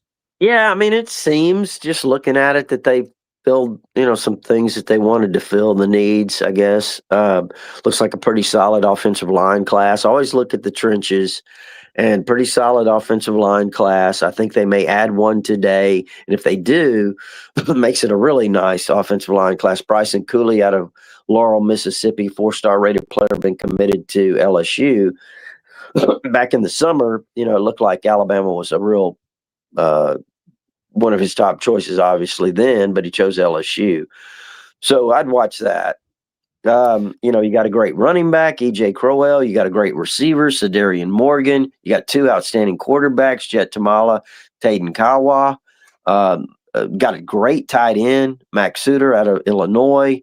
So you did really well for the most part. Then on the defensive side, you had a solid defensive line class. Well, Rodney, that's something we've talked with you about for years now. I mean, that's a concern that you've had. And when I saw the numbers yesterday, when all of the signatures came in, I thought, got to ask Rodney about the defensive line. Did they get the job done in terms of getting the numbers and the bodies that we've been talking about that they've needed over the last years? Yeah, I think they did. It's a solid job. I mean, Nolan Wilson out of Mississippi is one of the top defensive linemen in the country. I mean, they got some other guys that are really good. Now, they did lose J.J. Finch. I think he's an outstanding player in Indianapolis. He signed with Tennessee, flipped with Tennessee. So, but I tell you, they signed this kid late, Malik Franklin out of Daphne. And he's got a great story. He only played 1 season on the defensive line. He was a backup offensive tackle at Daphne, but he plays for Kenny King, the former Bama great, who was a defensive lineman. And Kenny kind of took him under his wing, developed him real quickly, and got him ready for his senior season. Guy made 98 tackles, 23 tackles for losses, and broke Kenny King's sack record at the school with 11. And he's 6'5", pushing 6'6", about 250. Got the frame. He's really athletic. So he's a guy to watch as one of the sleepers, I would say, in this class. Okay, I'm looking at a text that I got from one of your subscribers to Tider Insider, and a big fan of our show as well. This is Bob from Pike Road, wanted us to ask, and you've already touched, he wanted to know about the defensive line. You've talked about that. Wanted to know about the offensive line and Bryson Cooley. You mentioned that. He wanted to know also about E.J. Crowell. Is he at the level of a Mark Ingram or a Trent Richardson, in your opinion? Well, I think he certainly has all those tools. I mean, he's got a little juice to him. He's got size. He's 205. He can, speed. He runs with some power. He can do it all. Now, keep in mind now, he is a guy that's reclassifying. So he's kind of that Ryan Williams, 17-year-old, coming in. Okay. So, he still has some more maturing to do, I think. But yeah, I mean, EJ Crow has all the talent in the world. There's no question. I mean, this is a big pickup for Alabama. Now, again, how quickly he can learn to do all the other things without the ball remains to be seen. Rodney, you got a lot of love on the chat line. We're getting a lot of suggestions. Mucinex Max, Hot Tip, Bourbon. I'm taking everything. Well, I apologize, guys. I mean, this is. I mean, it is the wrong time. Our audience they love you because they're giving you a lot of remedies, we've all been there before. I got one more general question. It's my final question. Is there a winner or a loser between Lane Kiffin and Ole Miss? Did somebody do it right and got jilted, or somebody take advantage of somebody? How do you see the way that played out? Well, I mean, does Lane ever leave anywhere and it's just a normal departure? I mean, it's always a disaster. And I was really disappointed because Lane had preached, all how he had and he might be. I'm not judging him. Just this changed guy. I think he could have handled it differently. But there are some people that say that Jimmy Sexton kind of played this one out, where where Ole Miss didn't have a lot of opportunities to go hire someone else, and guess what? Another Sexton guy, Pete Golding, got the job, right? Oh. So. Look, I'm no athletic director or school president, but I said this before it even became official. I would have told Lane Kiffin, there's a term. It's either blank or get off the pot. Yeah. And that's what I would have told him to do the week before the Iron Bowl. We don't want this. If you're going, because obviously he's sending his family to Baton Rouge and Gainesville. If I'm that AD, I'm saying, Lane, we got to know by 3:00 Monday afternoon. Are you here or not? Because if you're not, we need you to leave. Yeah, and I don't know. I don't know why Keith Parker took the avenue that he did and just allowed Lane to kind of hang around and stay on. Ole Miss hasn't been in position to win many championships, not since the Johnny Vaught days. So I assume that he felt like, hey, you know what? Let's get through this Mississippi State game. Maybe possibly the SEC championship game if we get there, and then see what happens. So I really don't know what his thinking was. And who knows? Perhaps Lane was saying, look, he might have been kind of giving them the impression that there's a chance he would stay. I mean, I don't know. Well, yeah. Always good insight on lots of things having to do with football, with athletics, with Alabama athletics in particular. Rodney Orr, TiderInsider.com, brought to you by the Destin Connection Seafood Market. How do people access your website? How do they subscribe?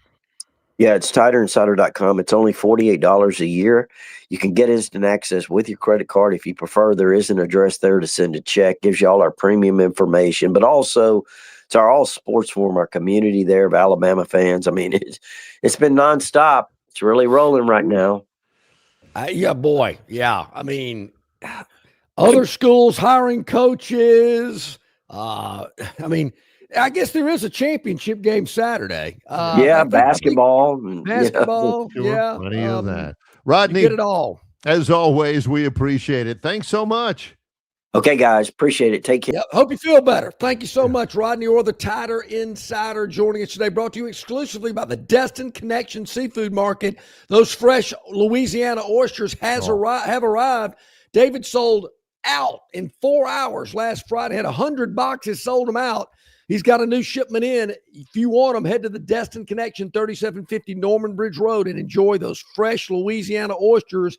They're the best you can get at the Destin Connection Seafood Market, and they're at a special price as well. Mention John and Barry to get that discount. I love that. Coming up, I believe we'll touch on the Phantoms Daily Dog. Oh, yeah. That's on the schedule a little bit later on. The Gurn Jr. Victoryland 777 topic wheel as we get back on schedule on Longshore and McKnight in association with Yellowhammer News, presented by Bud Light. Phoenix Physical Therapy is ready to help patients recover, recharge, and rise. They develop a customized therapy plan for each patient to get them back to enjoying their favorite activities. Their experienced team is committed to providing exceptional care in a professional environment. Whether you're looking to prevent or treat an injury, recover from a recent illness, or recuperate from surgery, schedule an appointment with our clinic and take advantage of our physical therapy, athletic training, workers' comp, and employer solutions service. Experience elevated physical therapy today. Call Phoenix Physical Therapy at 239-9316. That's 239-9316. Building your finances doesn't happen by chance. It takes guidance tailored to your needs. That's what Synovus provides. Advice from experts you can trust. Solutions for your day-to-day life. So when it's time to make decisions, you can do so with confidence, knowing you're closer to the future you want. From basic banking to financial planning. Let's discuss what's next. Visit a Synovus branch near you. Call 888-SYNOVUS or visit synovus.com/get there to get started. Jim Massey's Cleaners and Laundry is an Alabama-based, family-owned and operated business that specializes in dry cleaning and laundry, serving the River region since 1941. There are 12 convenient locations across the River region. Find one close to you or call 481-1911 for free pickup and delivery. For 83 years, Central Alabama has trusted Jim Massey's Cleaners and Laundry. You should too. Okay, welcome back in, everybody. Bottom of the hour. Really appreciate Jason and Rodney adjusting their schedules a little bit for us here today. We work on the fly here at Longshore McKnight. You never know what's going on. These guys are always ready. We really appreciate them. Hope Rodney feels better. You know, I tell you, some oysters will make him feel better. I have to send a box up there to Tuscaloosa.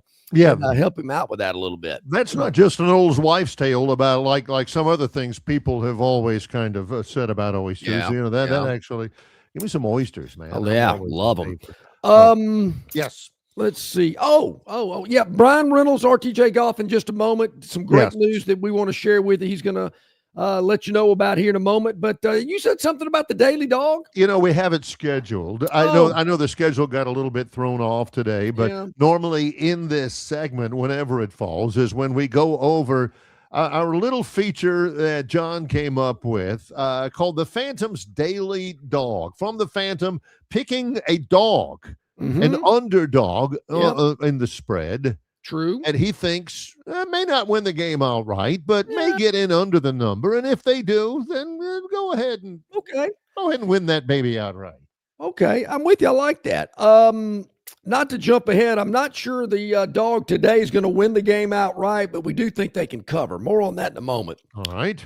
So last night, Barry, we had the little old team from San Antonio heading down to Disney World to take on the Orlando Magic. And San Antonio was an 8-point underdog in this game. Got to watch the end of the game. It got a little, exciting towards the end. Yeah. San Antonio makes 2 free throws with no time on the clock. Game was over, but a foul had been committed, and the game was tied at 112 at that point. They bury both the free throws. Game's over. Did they need to make the other one? Once they made the first free throw when we're up 113, 112, could the game have just ended then? Yeah. Probably a lot of people thought that. Yeah. But they gave the guy the ball. He shot it again and made it. Spurs win 114, 112. Didn't even need the 8. That's the second dog in a row, Barry, that's won the game outright. How about that? How about the Phantom's Daily Dog paying off? Yep. And let me go ahead and tell you this. This will start a trend because last year the Phantom was strong in the association. That's why we're staying in the association tonight, Barry. Yeah, I know. There's a little NFL action up in Motown. But, do with it what you want. But tonight, Barry, and hear me out here because I know what you're going to say when you first hear this. Yeah. This game is in the NBA. It is tonight, and it's actually the last game that will tip off tonight. We got 2 6 o'clock games. We got 2 6:30 games, and we have a 7 p.m. game that will tip off from Smoothie King Arena. Home of the 3-19 New Orleans Pelicans. who are hosting the Minnesota Timberwolves tonight. But if you look back, Barry, the Pelicans hosted this same Timberwolf team on Tuesday night. What's up with that? The Pels just lose. Like Braves Expos, play all the time. So the Pels lost in overtime. Key point, overtime. To the T-Wolves on Tuesday. But my thinking is, well, what have the Timberwolves been doing for the last 2 days?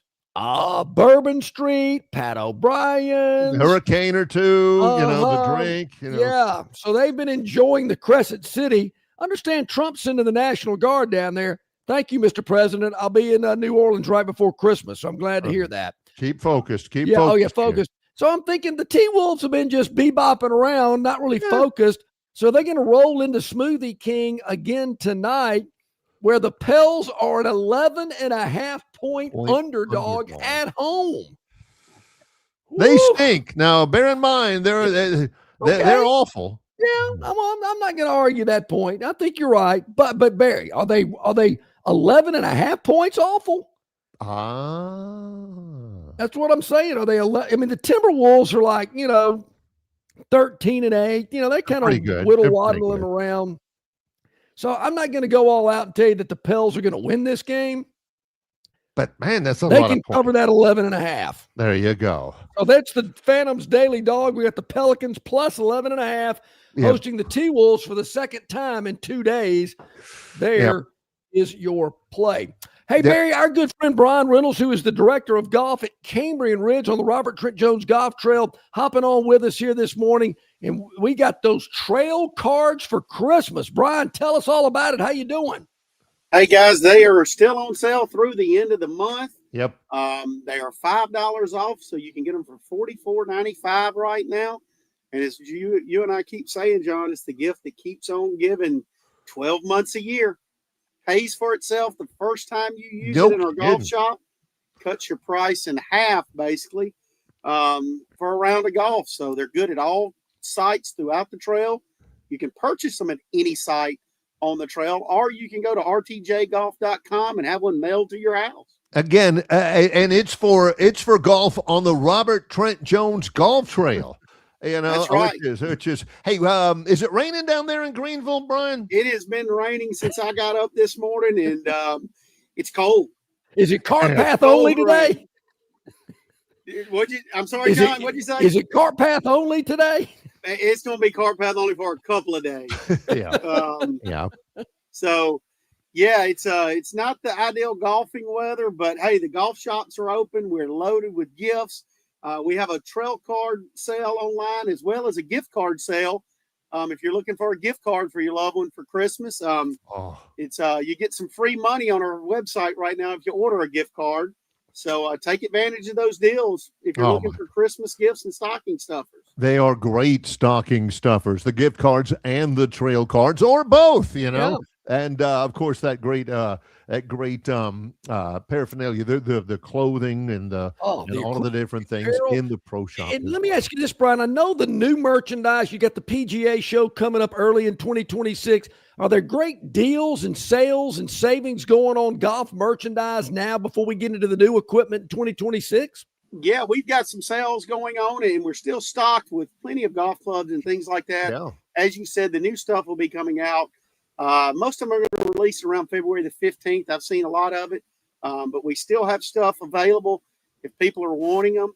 And also, you with that trail card, another caveat with that trail card is that you're always going to get 15% off anything you buy in the shop. What? So you're going to get a discount already with that trail card, and you're going to gain loyalty points. So, for example, if you come in, you're looking for a driver, you can go to one of those golf shops and pay the same price. We're going to match whatever price somebody's got. Sure. But you're going to gain points. So let's say you come in and buy a driver that's $499. Okay.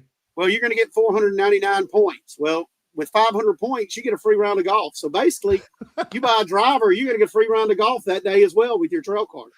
I love it, man. That is hard to believe. All the information available at rtjgolf.com or rtjgolf.com/Cambrian Ridge. To find out more information, maybe set a tee time, how do they get in touch with you, Brian? just give us a shout down here in Greenville at 334-382-9787. Beautiful. Man, we appreciate it, Brian. And yeah, thanks, guys. Little wet to play, but man, that golf shop's hot and got all the stuff that you need for the golfer on your Christmas list. That's Thanks, right. my friend. Just come by and have some lunch. We got some great food in that restaurant. Yeah, you do. I've done well. that before, no doubt. Yeah. Thanks, Brian. Thanks, Thank guys. you, bud. Have a good one. You too, man. Man, what a great deal on that trail card. Discounts on merchandise and apparel and equipment. And then, of course, discounts on rounds of golf throughout 2026. Any golfer on your Christmas list, go to rtjgolf.com for more information. Yes. Coming up in just a moment, it's the Gurn Jr. Victoryland 777 Topic Wheel. It's Longshore and McKnight in association with Yellowhammer News, presented by Bud Light. Why Hands? At Hands Heating and Air, you get this area's highest ranked service provider with 24-hour repair service, no overtime charges, and their same-day service guarantee. Plus, instead of other companies' 30-day repair warranty, Hands gives you a 3-year repair warranty. Hands Heating and Air is here for you 24/7, 365. And service is not just something they do, it's their way of operating, for you in mind. All of Hands employees are trained to adhere to this standard. They work hard to ensure that this standard is maintained, and they are constantly looking for new ways to better serve you. Call Hands Heating and Air today at 508-5382. That's 508-5382, or find them on the web at 834hands.com. In sports, if you think joy only happens after you win, think again. Look at the world's most successful athletes like Serena Williams, Brooks Koepka, and Alex Morgan. They don't spend all their days grinding away. They take time to enjoy themselves, like getting together with friends over a Michelob Ultra, because they know that happiness is the key to winning, and that joy is the whole game, not just the end game. Michelob Ultra. 95 calories, 2.6 grams of carbs. It's only worth it if you enjoy it. Enjoy responsibly. AB Michelob Ultra Light Beer, St. Louis, Missouri. The drive into fall event is bigger and better at Stivers. Over 150 new Rams in stock, up to 21 grand off or 0% for 6 years. And heavy-duty Rams, 13 grand off. Stivers, Chrysler Dodge Jeep Ram, where Price sells new cars and trucks in Prattville. The drive into fall event is bigger and better at Stivers. Gladiators, 11 grand off. Wranglers, 12 grand off. Even 3-row Grand Cherokees, 13 grand off or 0% for 5 years. Stivers, Chrysler Dodge Jeep Ram, where Price sells new cars and trucks in Prattville. Okay, welcome back in, everybody. Glad you are with us here on this wet Thursday. Yes. It is. Whew, man, it's rough out there. 23 degrees for your game tomorrow? Whoa. Yeah. But at least it's not going to be raining tomorrow night. Yeah. Did you catch the nuance from Jason Caldwell outside the hotel up in Birmingham? Did it sound to you like what he was saying? What had happened was with John Sumrall and Alex Golesh. Sumrall and Golesh, I think, are represented by the same agent. Can't swear to it, but I think they are. And so that agent said, all right, I got Sumrall on the hook. It's like a realtor. I got Sumrall on the hook with Auburn. I got Golesh at Arkansas. And they're playing pretty good money. But Sumrall, if I send him to Florida, then I can plug Golesh in at Auburn, because Auburn seemed a little bit more interested in Golesh than my guys at Florida did. Then they both could make more money. And if they both make more money, then I make more money. So let's see if I can, instead of selling him this home, I'll sell him that home and put the other guy and bump him up into this home, and then my commission's that much more. Does that seem like what? Well, I think there was a little agent activity involved in this? Yeah, and we've talked about this before. I don't know what it's going to take for athletic directors to be a little bit more forceful or demanding to these agents, because Jimmy Sexton's running college football. I mean, I've heard national college football analysts say as much. That's true. Jimmy Sexton's the puppet master, and he's putting all the puzzle pieces together. I thought it was interesting. Sumrall and Golesh have the same agent, so Huh. Yeah. That's a little interesting, but I don't know if we'll ever know, but it is of my belief. And I've heard it been said by Auburn people, Summerall was their number one choice. Yeah. Oh, yeah. What happened?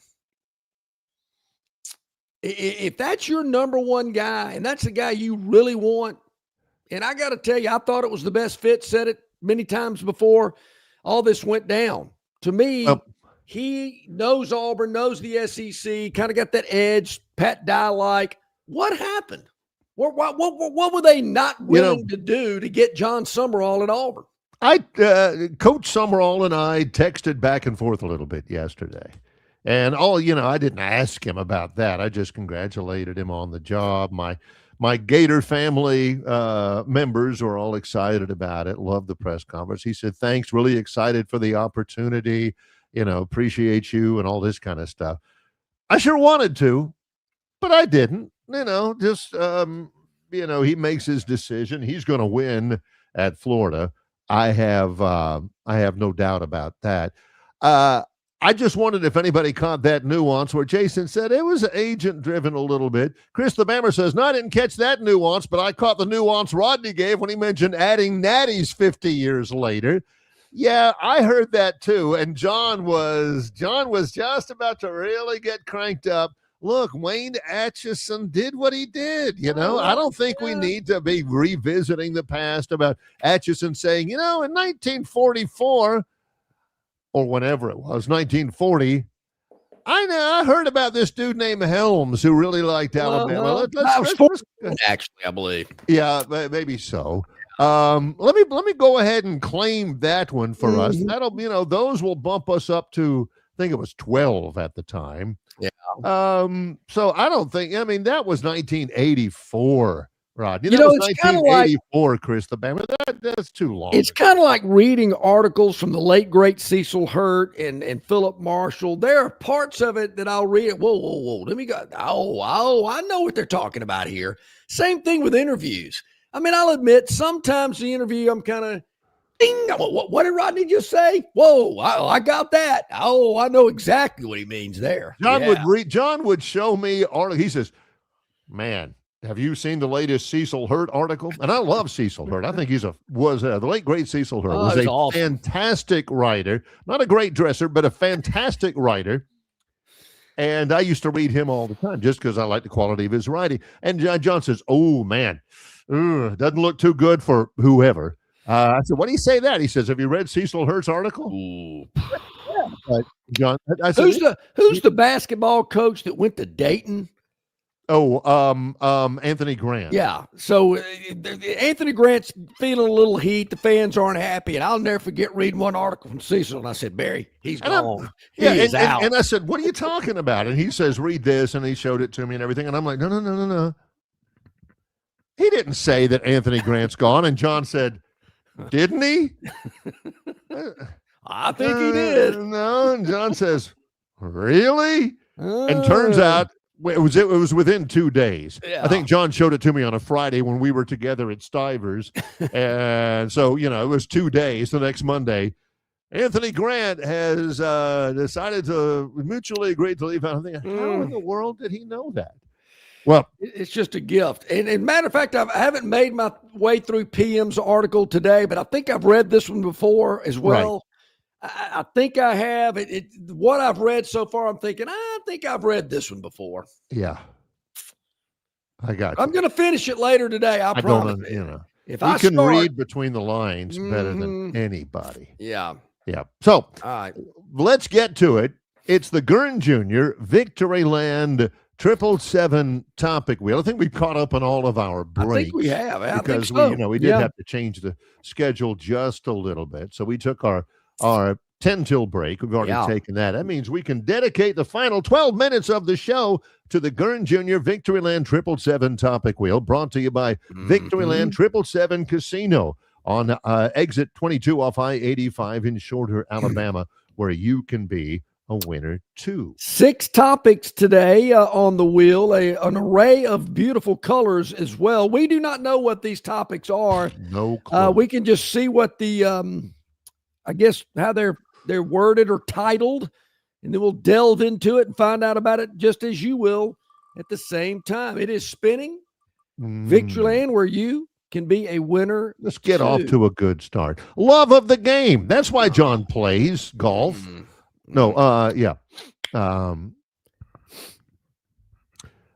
The love of the game clause. He said, I love the game so much, I would never let someone take the opportunity for me to take the game away. He said, if I was, well, hang on. Up a little bit more. Yep. Okay, here we go. If I was driving with you down the street and see a basketball game on the side of the road, I can go play in that basketball game, and if I get hurt, my contract is still guaranteed. I love the game so much that I would never let someone take the opportunity for me to take the game away from me. So, MJ was a supreme athlete. I think the best basketball player that ever lived. He was so competitive. He would destroy guys at practice just because he played so hard. There was a guy named Ron Harper that would have been a much better pro if he hadn't played with MJ, because MJ used to just absolutely obliterate him in practice all the time, lost his confidence. So there are clauses out there. If you get hurt doing this, I want to say Ron Gant broke his leg one time for the Braves when he was dirt bike riding in Texas. I remember that. That kicked out some of his contract. You're not supposed to ride dirt bikes, or so-and-so is not supposed to skateboard, or all that. Was that before or after he got yanked off the bag? That was after, by Kent Herbeck in the World Series, and they called him out. Yeah. That was the most blatant cause for holding outside of an Alabama football game I'd ever seen in my life. To me, it looked more like a chop block, but who's looking? That's a good one from MJ. See, this is what Gurn Jr. brings. A lot of research into that. The interview is with Mike Tirico on an NBC podcast. You want to check that out. Does Mike Tirico have a home? I mean, this guy did the Thursday night NFL game, the Sunday night NFL game. He did an NBA game on Tuesday night. I'm thinking, this guy lives out of a suitcase. I got a chance to meet him this summer at the sports media convention in Greensboro. He was giving out the awards, and I was fortunate enough to win one. And he spent like 3 days at the, for some of the forums, the symposiums they had. He was like a Lifetime Achievement Award winner. He was there to, be interviewed for that for like an hour. He stood with every one of the winners, including me, got his picture made, he was just, I'm thinking, where do you find the time to do what you do? I mean, that was 3 days worth of something in the middle of summer when he, for some reason, doesn't have a game or a tournament to broadcast. He's amazing. I don't know what his personal life is like. I mean, it was a little dust up many years ago in some book that was written, but I don't know. The guy's always somewhere. Everywhere. Can do anything in our business. It's amazing. Yep. Here we go. Hey, somebody picked up on my chop block comment down there in the chat line. They didn't pick up on my comment about holding? That was no. That was Julio in the 09 Iron Bowl, wasn't it? That was a pick play. Pick play. Don't give me anything about Okay. Oh, the guy from Clemson, who all of a sudden I can't remember his name. He picked a guy. That was a definite pick play. Yeah. So same thing with Julio and the Roy Upchurch catch in the Iron Bowl from McElroy. Let's go back to it. Yeah. Let's spin away. Got 5 more topics to go. Victoryland is open 24/7, 365, exit 22 off I-85 in Shorter, Alabama. Bugs and birds? Huh. Bugs? What the heck is a bug? They let that eagle fly out before the game, and then they're okay.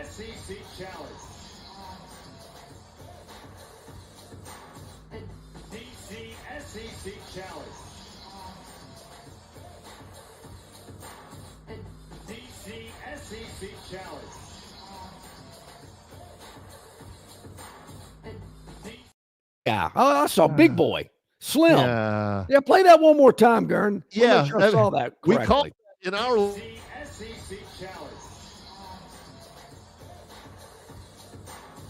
That's the double Twilitas right there. Right? But folks, look, don't you do the double bird when you're walking across graduation at commencement and they call your name and people boo, and you almost go to a knee and flip them the double birds and turn them up. Yeah, Hey, I knew the guy. did that. I know the guy that Classy. took that picture, Barry, of Twilita. Know that guy.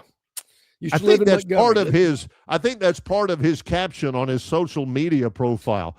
Fred Jones, the guy who took the picture of Twilita's double birds at graduation. Yeah, he lives in Auburn now. Takes a lot of photos for Auburn athletics nowadays. Okay. Oh, Yeah, you guys nice narrow guy. it down. All right. Yeah. All right, 4 more to go. Yeah. Red, yellow, blue, and green. Bugs and birds. What's a bug? Not Claude. That might have been the best pull, that last one. That was a good one. Oh, okay. Uh-oh. No, it's like, not Claude. An albino alligator? An albino alligator. Don't think I've ever seen one before. 30 years old. Claude from the, what was it, San Francisco Zoo? Man. Yeah. Somebody's looking for a hotel room. 30 years. Man, I man. bet they'd get a lot of money for him from like a suitcase manufacturer or somebody who makes purses. You know, I think I've seen an albino deer before, I want to say. Uh-huh. You just don't see many albino animals in here. They got I cows. know a couple of albino human beings, or I've seen Yeah. a couple of them through the years. It's a special interesting. challenge. Yes. Yes, no doubt. Not Claude, you know. That's like in Oh Brother, Where Art Thou? Yeah. Oh, So do you not think, the Barry, livestock. Do you think the other alligators knew Claude was albino? Are Or did- alligators colorblind, did or they do look- they just not care? Yeah. Do they look at Wonder- Claude like, dude? Yeah, Claude. Yeah. All right. It was kind of, yeah, you're right. Kind of like my cousin Strawberry in that Cheech and Chong movie. Hey, man, don't look at him. When we get to the door, Yeah, do that not look at his big face. facial- Yeah. Okay. Hey, man, Here we go. your face. This is called Nightmare Problem. Nightmare problems. Huh. Ooh. Yeah. Can they get a coach? I mean, Who is this guy? Didn't the Louisville guy, Jeff Brom, just turn him down? Yeah, Pat Kraft, the search to replace has turned into a complex saga, You think? Signetti, Matt Rule, didn't happen. Still looking. I think they might have wanted to get Brian Hartline from Ohio State, but he's going to be the new head coach at South Florida. Kalani Sitake said no. Jeff Brom, no. Now he's the AD. His name is Pat Kraft, and no relation to Robert for the Patriots. Where's it going? What's happening? You know, they were the first ones to fire somebody. They not have anybody. I had heard, and I wasn't sure it was true, that there was like a Division II or Division III head coach that they're looking at now for Penn State. For Penn State. Dude, National Signing Day's come and gone. You know, Penn State's getting ready for a bowl game, I guess, with somebody. It looks like they have no plan when they fired James Franklin. John has always said this: you don't fire somebody without somebody locked and loaded. You got your little left desk drawer, and it's got a list that you keep away from everybody else. I don't know that Pat Kraft at Penn State had that list, John. I'm sure you'll continue to hear the rumors. I don't know. Maybe there's a guy in the SEC they're looking at. Even heard that again yesterday. Really? I mean, I hate to say it because I'm a big Joel Klatt fan. He actually said that on Cowherd yesterday. He was on, he's always on Wednesdays after the college football playoff, and he actually mentioned that. And then Cowherd went on, I love Kalen DeBoer. He's great. I think he's awesome, blah, blah, blah. Of course, he came from Seattle where he was, Cowherd was from. But I said, no, Joel, come on, man. Leaving Alabama. Joel, I mean, really. Come on. You know, for Penn State, as if, hey, Bill Curry left Alabama for Kentucky. You know, those things did he leave or was he maybe Let's stay on encouraged? schedule here. 2 minutes. Encouraged. Okay, 2 more to go. Yeah, we got to go. Yep. Let's see what we got here. I could go on all day about the Bill Curry saga. Boy, oh boy. Two And he more has to go. We got blue and Kansas red blue. out again. Another hit. Yeah, is that Jay Barker? Let's see. Oh yeah. Yeah, tough. Antetokounmpo sent for an MRI in his right calf. It's a troublesome right calf. He's missed some time, missed the game the other day with a strain. And going to miss a lot more. Oh, my calf. Looks like an Auburn linebacker. Is that called load management? I think it is. Yeah. I think it is. It's not like, look at him. He's not in excruciating pain or anything. He just don't. I know it's day in and day out, the daily grind of the NBA. But yeah. Well, not if you're the T-Wolves. They've been hanging around in New Orleans for 2 days. Yeah, that's for sure. With nothing else to do. All right, here we go. Yeah, how many of those players you think were at Caesars over the last 2 nights gambling? A lot. All right, let's spin it to make it official. It's the last topic on the Gurn Junior Victoryland topic wheel today. Got to spin it to make it official. And it's going to say possible decline. They can't get any worse, Barry. Oh, Kansas State. I thought it was about somebody else. Yeah. Chris Kleeman is retiring at Kansas State. He's one of those guys, lifer coach, been there for, been coaching forever. Yeah. And he just doesn't like what you got to do to be a coach now. He's like Saban and some of the others. Tony Bennett, the basketball coach at Virginia, he just says, it's not.